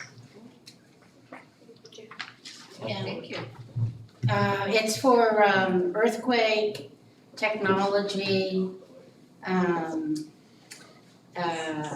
health, things that we need and to help with our older building. So, Excellent. Do we make a motion? I'd like to make a motion that the school board approve resolution in support of Proposition 13, resolution number 19-20. I'd like to second. Any discussion? I don't see how we lose on this. So I'm gonna be voting against it because I feel it's an encroachment on the Prop 13, which keeps our property taxes in check. The state, they make their choices on where they spend their money and if this was the highest priority to them, schools, then they could shift the money from somewhere else. I feel this is the first step to taking away our step 13, and as a businessman, a CFO, businesses will end up paying more property taxes, which will cause more businesses to leave the state. So I'm not in support of this. I know it says it's for education stuff. What's that? You said step 13? Prop 13. Oh, you said step, okay. 19. So I just can't support it for that reason. So, because again, we all pay the property tax bill, and this is not targeted towards us, but once you start targeting one person's property taxes, it'll come to us later on, is my fear. So, Okay, where do we go? okay, Call for the vote. so, all in favor? Aye. All opposed? Opposed? Abstained? 4-1, Jesus. Next item, 12B, approval of the tentative agreement between Hollister School District and the Hollister Elementary School District Teachers Association. The recommendation is that the board approve the tentative agreement with HESTA as presented. Good evening, members of the board, board president and superintendent. The tentative agreement that is before you tonight for a board approval is a product of many weeks and months worth of negotiation sessions and time and investment from the HESTA team led by Kristen Dam and the district team. All parties collaborated and had many discussions and many viewpoints to reach this agreement. So I would like to thank HESTA for their work and their teammates and our district's team in allowing us to work together to get to this agreement. The agreement itself is lengthy. There are a lot of articles that are included, and the justification is also in the rationale portion of it, but it includes, as a highlight, compensation as a 1-year salary increase of 2.5%. There's contingency language in there that would take effect, that would also allow for an additional salary increase should the budget revenue fund balance exceed a certain percentage. There is also a change to the certificated calendar. There's language in there in regards to transfers, a creation of an evaluations committee. There's language in there that impacts class size and stipends. There's language in there that impacts the safety plans, working conditions, and so on. These are priorities that both teams worked on identifying throughout the process, and this is the language that both parties agreed to. Question, I noticed for the salary, it's 1 year. What plans, when are you going to start negotiating the second year? So, What are your ideas on that? good question. So right now, the tentative agreement is absolutely that 1 year. I think that with direction of the superintendent and in future conversations, we would be able to set a date for negotiations of that following year or years, depending on what the teams come to an agreement. Yes. So if we're gonna, because you said there's still that little clause of the 1.5% based on the unaudited actuals that we do in October. Correct. So if those are above 10%, then that automatically kicks in as providing all of our certificated staff a 1.5% retro. A 1.5 salary increase. At that point, we can have discussion. Yeah, Because what? that, I'm getting Right. confused because I know we're doing retro 2.5 to July 19, July 1/19, but this is kind of like, ambiguous, I'm not sure what it's covering, what we're going back to, what we Okay. kind of agreed to there. Good question. So under the contingency language section, it reads on or about November 30th, 2020, all HESTA members would receive the equivalent of 1.5 salary increase. I read it as of that date moving forward, the salary increase kicks in of that 1.5. So not retro. If the unaudited actuals exceed that 10%. I don't read it as retroactive. It could have read retroactive to, July 1, 2020. And they're aware of that as well. We signed it. Yeah. Okay, just double checking, okay. Yes, he should. Okay. For my own understanding. Yeah. Thank you. There's lots to read in there. There's a lot of different language, a lot of different ideas and priorities that were brought forward. We have language in there for early Thursdays. We have language in there that deals with different factors of site assignments and such. So there's a lot of good stuff in here to read on a moment when it is appropriate.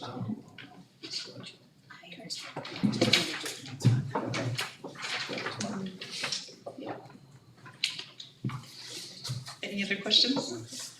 Any more questions?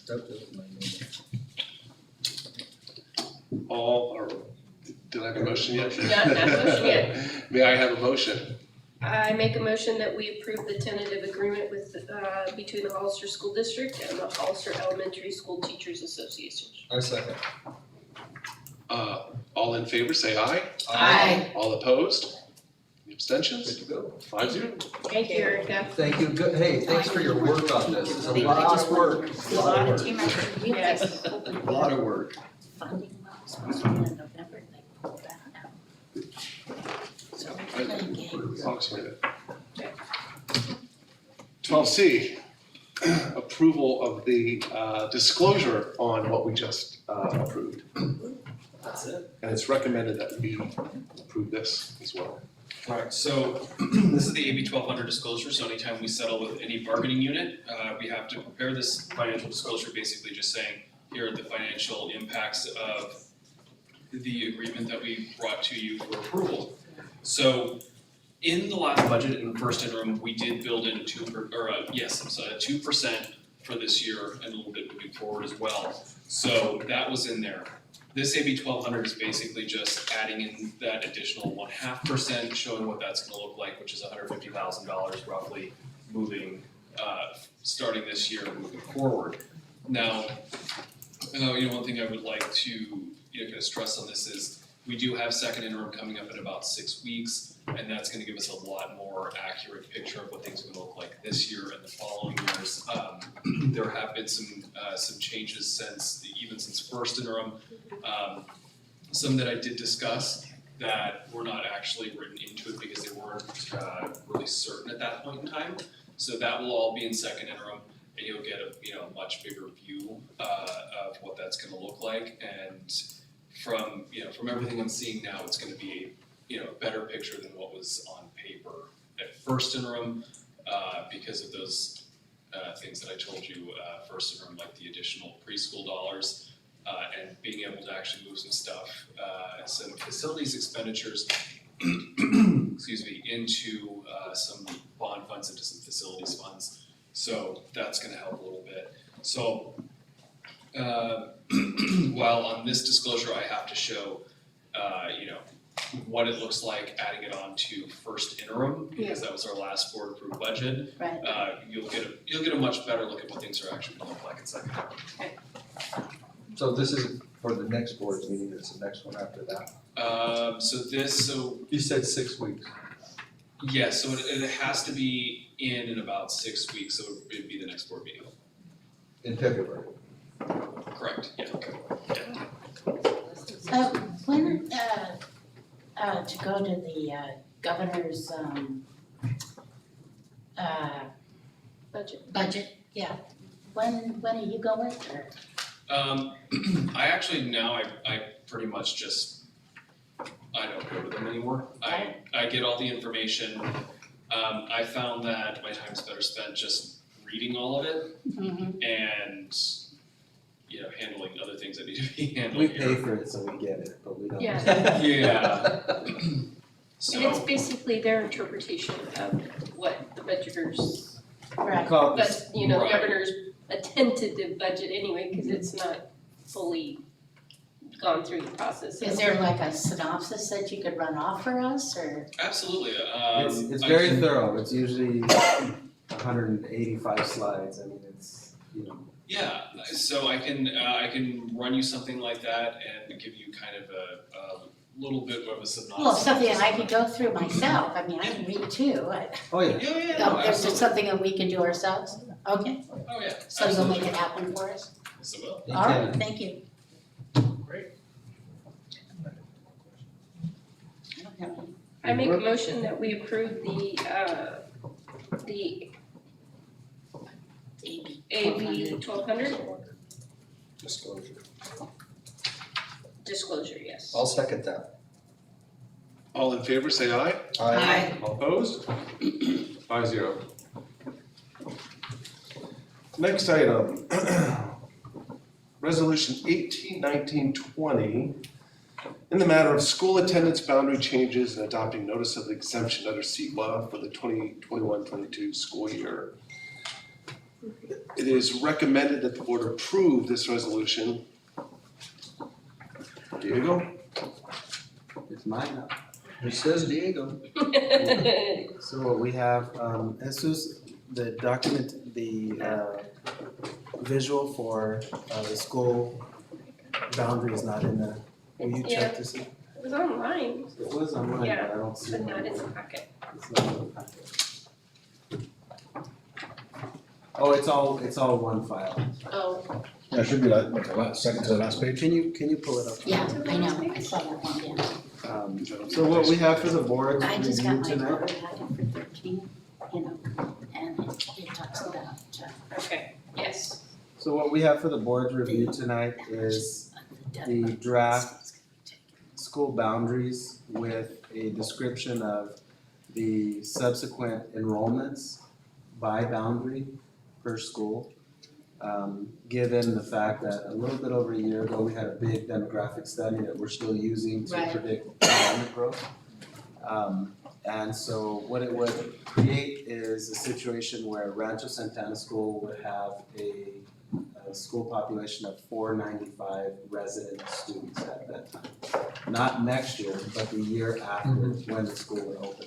So it's right about where it makes sense to have boundaries that somewhat look like that. Yeah. With still plenty of room for the families in that area to continue to grow into the school and ultimately equate to one school community. And then when you look at the district-wide attendance by school, you start to see the numbers are pretty even. So it created for us a very evened out enrollment by neighborhood. This including the Gatlin Hills? It's including Gatlin Hills in Rancho Santana School, but none of these numbers include HDLA, which, as we all know, has about 100 kids for each school attendance boundary. So if you look at Sarah Vista with 622, it's more likely 522. If you look at, and then R.O. Hardin, also a big portion of those students attend Hollister Preps. Okay, So Triple A's. this is the number of children that live in that neighborhood got it. that would potentially attend that school. Gotcha. That would potentially. Yeah, so this is the recommendation to the board. The resolution effectively allows the school district to request an exemption for the CEQA process, since this is a pre-existing neighborhood, and since this is not altering the traffic patterns substantially in that area. Right. It does not make sense.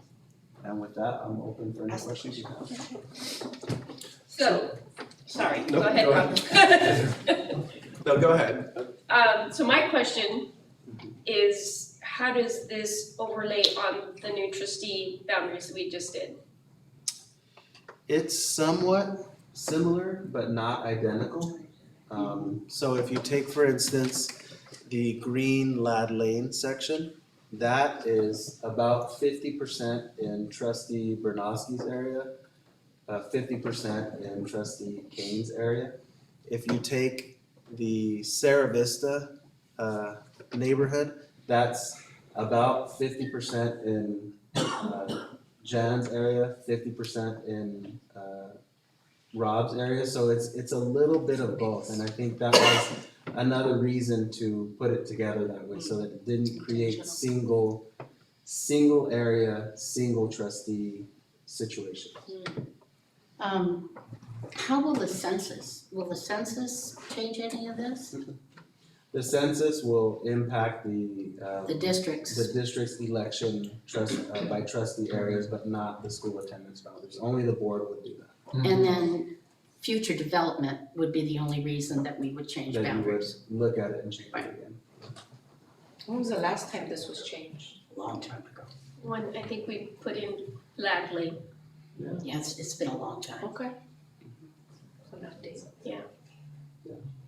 So what this does is this creates a very clean line using Fairview and using Meridian and using a pre-existing.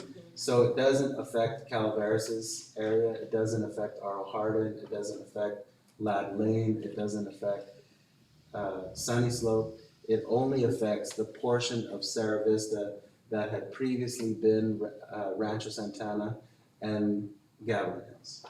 And a question on the middle schools, is it still gonna feed the same Exactly way? the same. Oh, Exactly. it's not alleviating some of the overcrowding at Rancho? It's not for a couple of reasons. One is Rancho, over the last 3 years, has had an imbalance in number of families requesting to attend Rancho. So there are more families now at Rancho who live in the Maze boundary than vice versa. The second thing to remember is we've added 6th grade at Lad Lane, Sarah Vista, and Sunny Slope. Right. So over the course of 3 years, Right, that's gonna change reduce that. both middle schools, in addition to Rancho Santana School itself will take another 90 to 180 middle school students out of the overall number, which will leave us in 2 years with our 2 middle schools somewhere, we're predicting 600 students at each school. So you just said the Down from 850. the Rancho Santana, did we already decide if it's gonna go K-8? The current plan is for the school to be K-8, and we haven't backed away from that at all. It's how the drawings on the school were put together, and that's what we're planning to do. So if I'm on Santa Ana Road, and let's say I'm living Yep. right next to Margaret Mays, Yes. and I'm in the 2nd grade, what school am I gonna go to? Are you in purple or are you in I'm colorblind, so I can't, Turquoise. turquoise? Yeah, so he's on Santana Road. You can Santa And he Ana was Road, in- Rancho Santana. Rancho Santana? in the Yeah. 2nd grade, and if I'm in the 8th grade, I'm gonna stay there. You're If gonna go you're to in May, 8th grade, you'll also attend Rancho Santana School, because it's K-8. if they choose, right? They can If they can choose. choose to go to Mays. Oh, of course, yeah, of Yeah. course. Okay, because I'm just gonna, I know. Yeah, your parents would be given a choice of Mays or Rancho Santana. okay. I guess to me, you know, my concerns in the sense, I think we were kind of harshly criticized for our trustee areas, not really taking certain things into consideration, I guess, as we should have, but, and now rezoning, I know it's a different process, you know, that we have more flexibility with than the other. But would it, you know, taking that into consideration as we distribute, you know, what the future responsibility of those trustees will be in the school sites, making it kind of overlay each other so that it's pretty easily understood, you know, so it's not so different one from the other. Well, I you know, this was brought up, in fact, with a good friend of mine. I think people get confused about districts. We have one budget that services all of our schools. Right. So, yes, we might have certain schools in our district, but we only have one budget. And we're concerned with all. So we have to work and work for all of the schools in the district. Right. We don't have 11 budgets, we have one. And the same with the county supervisor. There is one budget, you know, and the city council, there's one budget. So you might live in a certain area, but those people are beholden to everybody in the city or everybody in the county. And I think people need to go back to the basics. You know, we're one school board. I don't disagree. I think it's just, you know, being on the board as long as I have, you know, Right. the criticism is hard sometimes. Yes. And that, you know, the perspective that we have to take is everybody as a whole. You know, our staff, our students, Sure. you know, and all of their well-being. Because my fear is like in Gilroy or in Salinas that they're having to close down schools. Right. You know, and your vision is in the sense of we need to move now towards our K-8s because of if we start to decline, what does that mean for us? And potentially these school sites. You know, if we're gonna have vacancies, we're gonna have open classrooms, we're gonna have, you know, it's gonna be difficult as it is in those cities. And that's what we're needing to kind of prepare, because we don't know, like Rob's been saying, we don't know when the bottom's gonna fall out again. And so it's always being with that understanding of knowing how we can best serve our community as a board and our students so that we're always ahead of the curve and anticipating what could happen. Right. And I think it's good that we're finally updating, so thank you for doing that. And also, you know, we don't know what we don't know, right? We don't know that whatever obstacles might come in the future, and that maybe we have to adjust whatever it is we have to adjust, then we could do that, right? We could just say, hey, well, for whatever reason. Because right now we have a board that is looking at the whole picture, right? Proactive But that's instead of not, reactive. again, you guys, that's not always the case. And so you just have to be mindful. And so how easy is it for us to come back in a couple years and say we need to, it's doable, right? Okay, It's the board's purview. okay. Well, I think we've talked to the Gavilan Hills parents several times, and Don't say it. I was just gonna ask, am I gonna have to ask Carla's permission? I'm gonna go visit Gavel, the trustee area thing.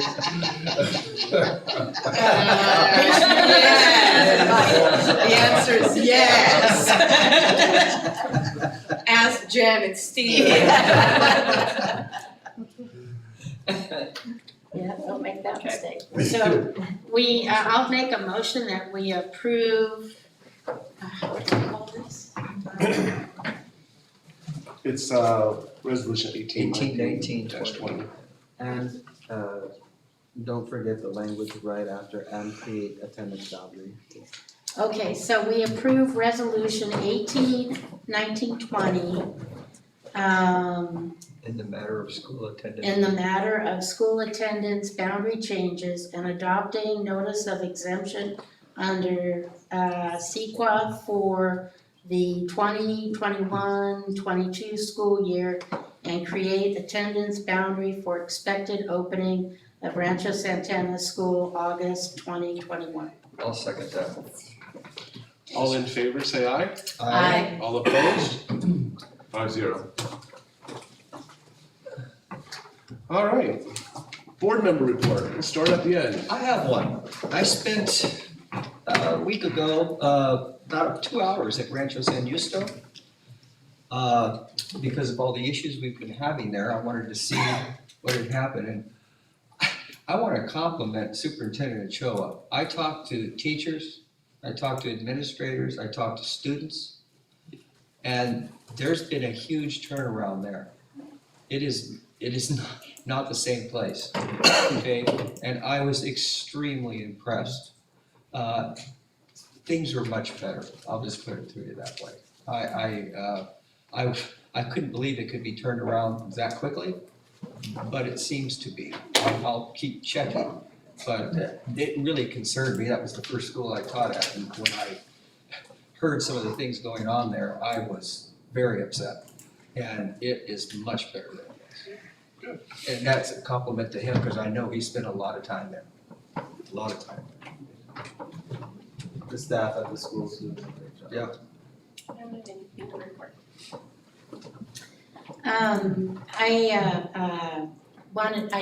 I go to the Library Coalition meetings, and on February 4th, the county supervisors will be unveiling the feasibility study for the county library.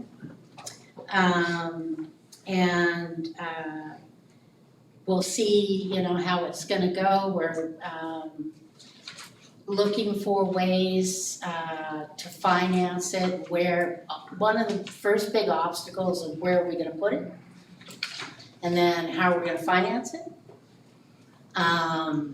I may be asking for us to write a letter to the state asking for some grant monies. We would tag on with other interest groups within the county to show our support. But that is happening, and if you want to go to a county board supervisor meeting, it starts at 9:00 on February 4th. And the other thing is, and I think Superintendent Ochoa's had a very busy time with the holidays and everything, but we were gonna get a list of dates about when we could go to different school sites. That's what it was. Yeah. Next agenda item. Yeah. And that's it for me. The only thing I have to report is I got appointed to a hemp ordinance committee for the county. And I think I got appointed because I was complaining about the. Pro hemp? What's that? Are you pro hemp? I'm a Farm Bureau member, so I'm pro any crop. But what I worry about is the odors that we have right here, and that was the example I kept citing. I also have it at my house. And no, I'm glad to see that the industry and the Farm Bureau, they're sensitive to it, some more than others. But I don't know if it bothers you to walk out here between August and November, but it's bad. But anyway, so that's been interesting. They're gonna pass the ordinance on February 4th, and they've modified it.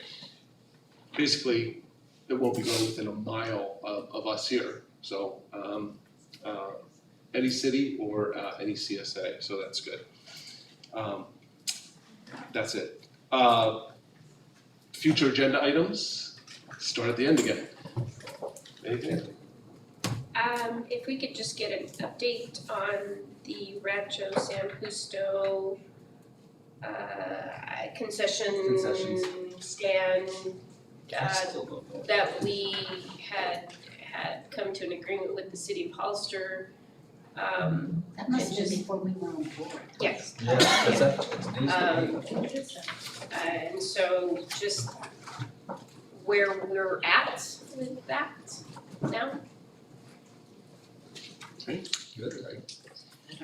I'd also like to inquire about how we're gonna talk about the workshops we're having in the community, or what we're calling them, and what are the dates, and then as well as, I feel like we haven't seen each other, I don't know why it felt like it was a long time. It's like last year, man. Haven't seen you here. I mean, I hate to admit it, I kinda miss you guys. But, even you. Everyone. Hey, come over and visit Lab later. So I'm wondering if we can, I don't know, if we can do a little, like we did the little check-in, you know, for Like the a year. goal setting, Goal setting. yeah. I think goal setting would be good. Kind of thing, and then there were two things that we talked about last month that I haven't seen, and I don't know where they stand, but can we look at, I think there were laws or something passed for the LGBTQ students, there's stuff on child human trafficking, and the other thing, so any like legislative update kind of stuff that we need to, you know, keep track of. Okay, and I know we talked about it briefly, but if we could get a developer fee report, just especially are we in fact collecting and what's been, and would it be possible to estimate what's deferred? In other words. Sure, yeah, we do that. Okay, because we've got that Twin Oaks development going in, and I think I calculated 1.9 million from that alone, or something. I think I did. Twin Oaks is by the hospital? Right behind the hospital. Yeah, They, we can't discuss it right now, but it'd be great to get a report on it. right, yeah, we can discuss it. Okay, I'll include it in the report. I was just curious, how long can they hold on to the money before they give it to us? So, we can't Is this really allowed? discuss it now, but, you know, you can either get it at the time building permits are issued or when occupancy permits are issued. I think include it in the report. Yeah. And then,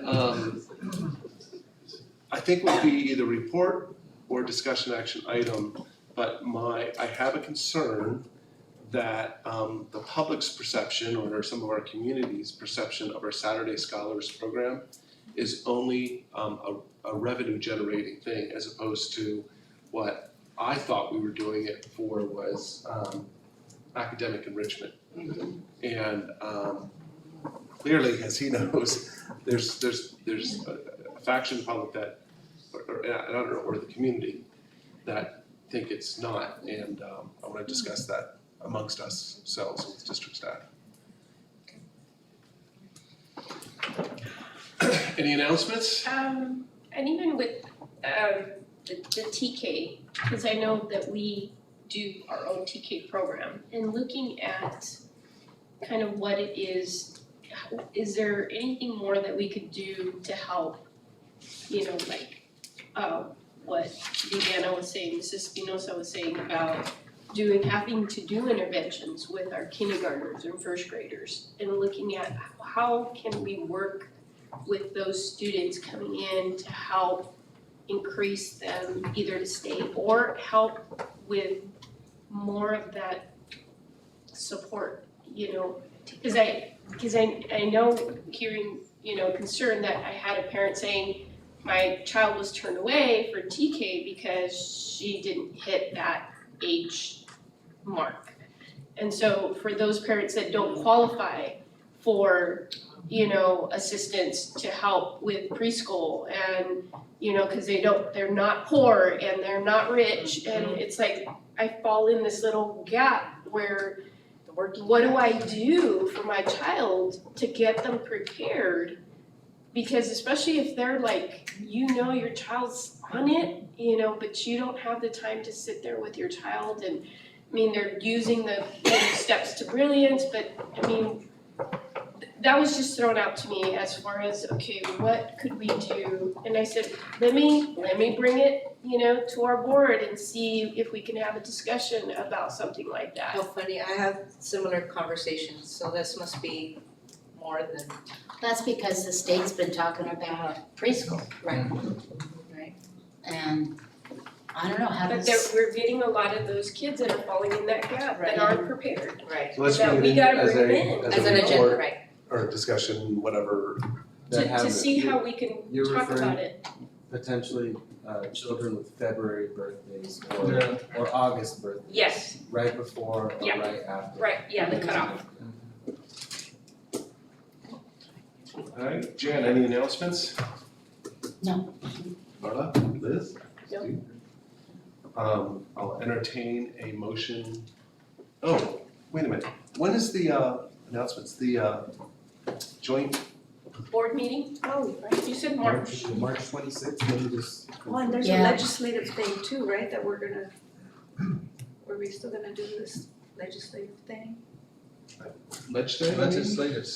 Yeah, to go to Sacramento? Oh, yeah, I don't know when that is, but March. do school board members go to that or They administrators? can, they highly recommend. I know San Jose school board members do go, but. March 26th. Yeah, I won't be able to go to that. March 26th is the. March That's the joint, Yeah. yeah. It's at Payne's Restaurant again.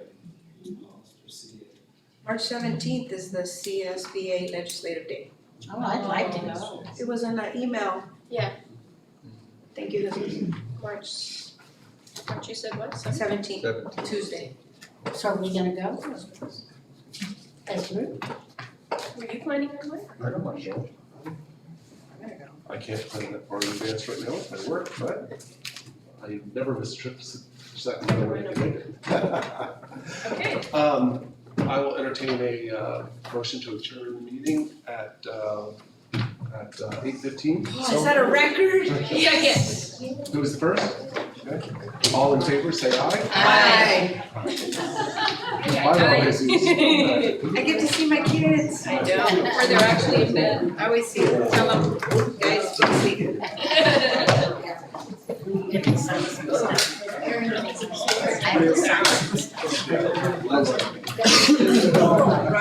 You must be getting something. Well, it's because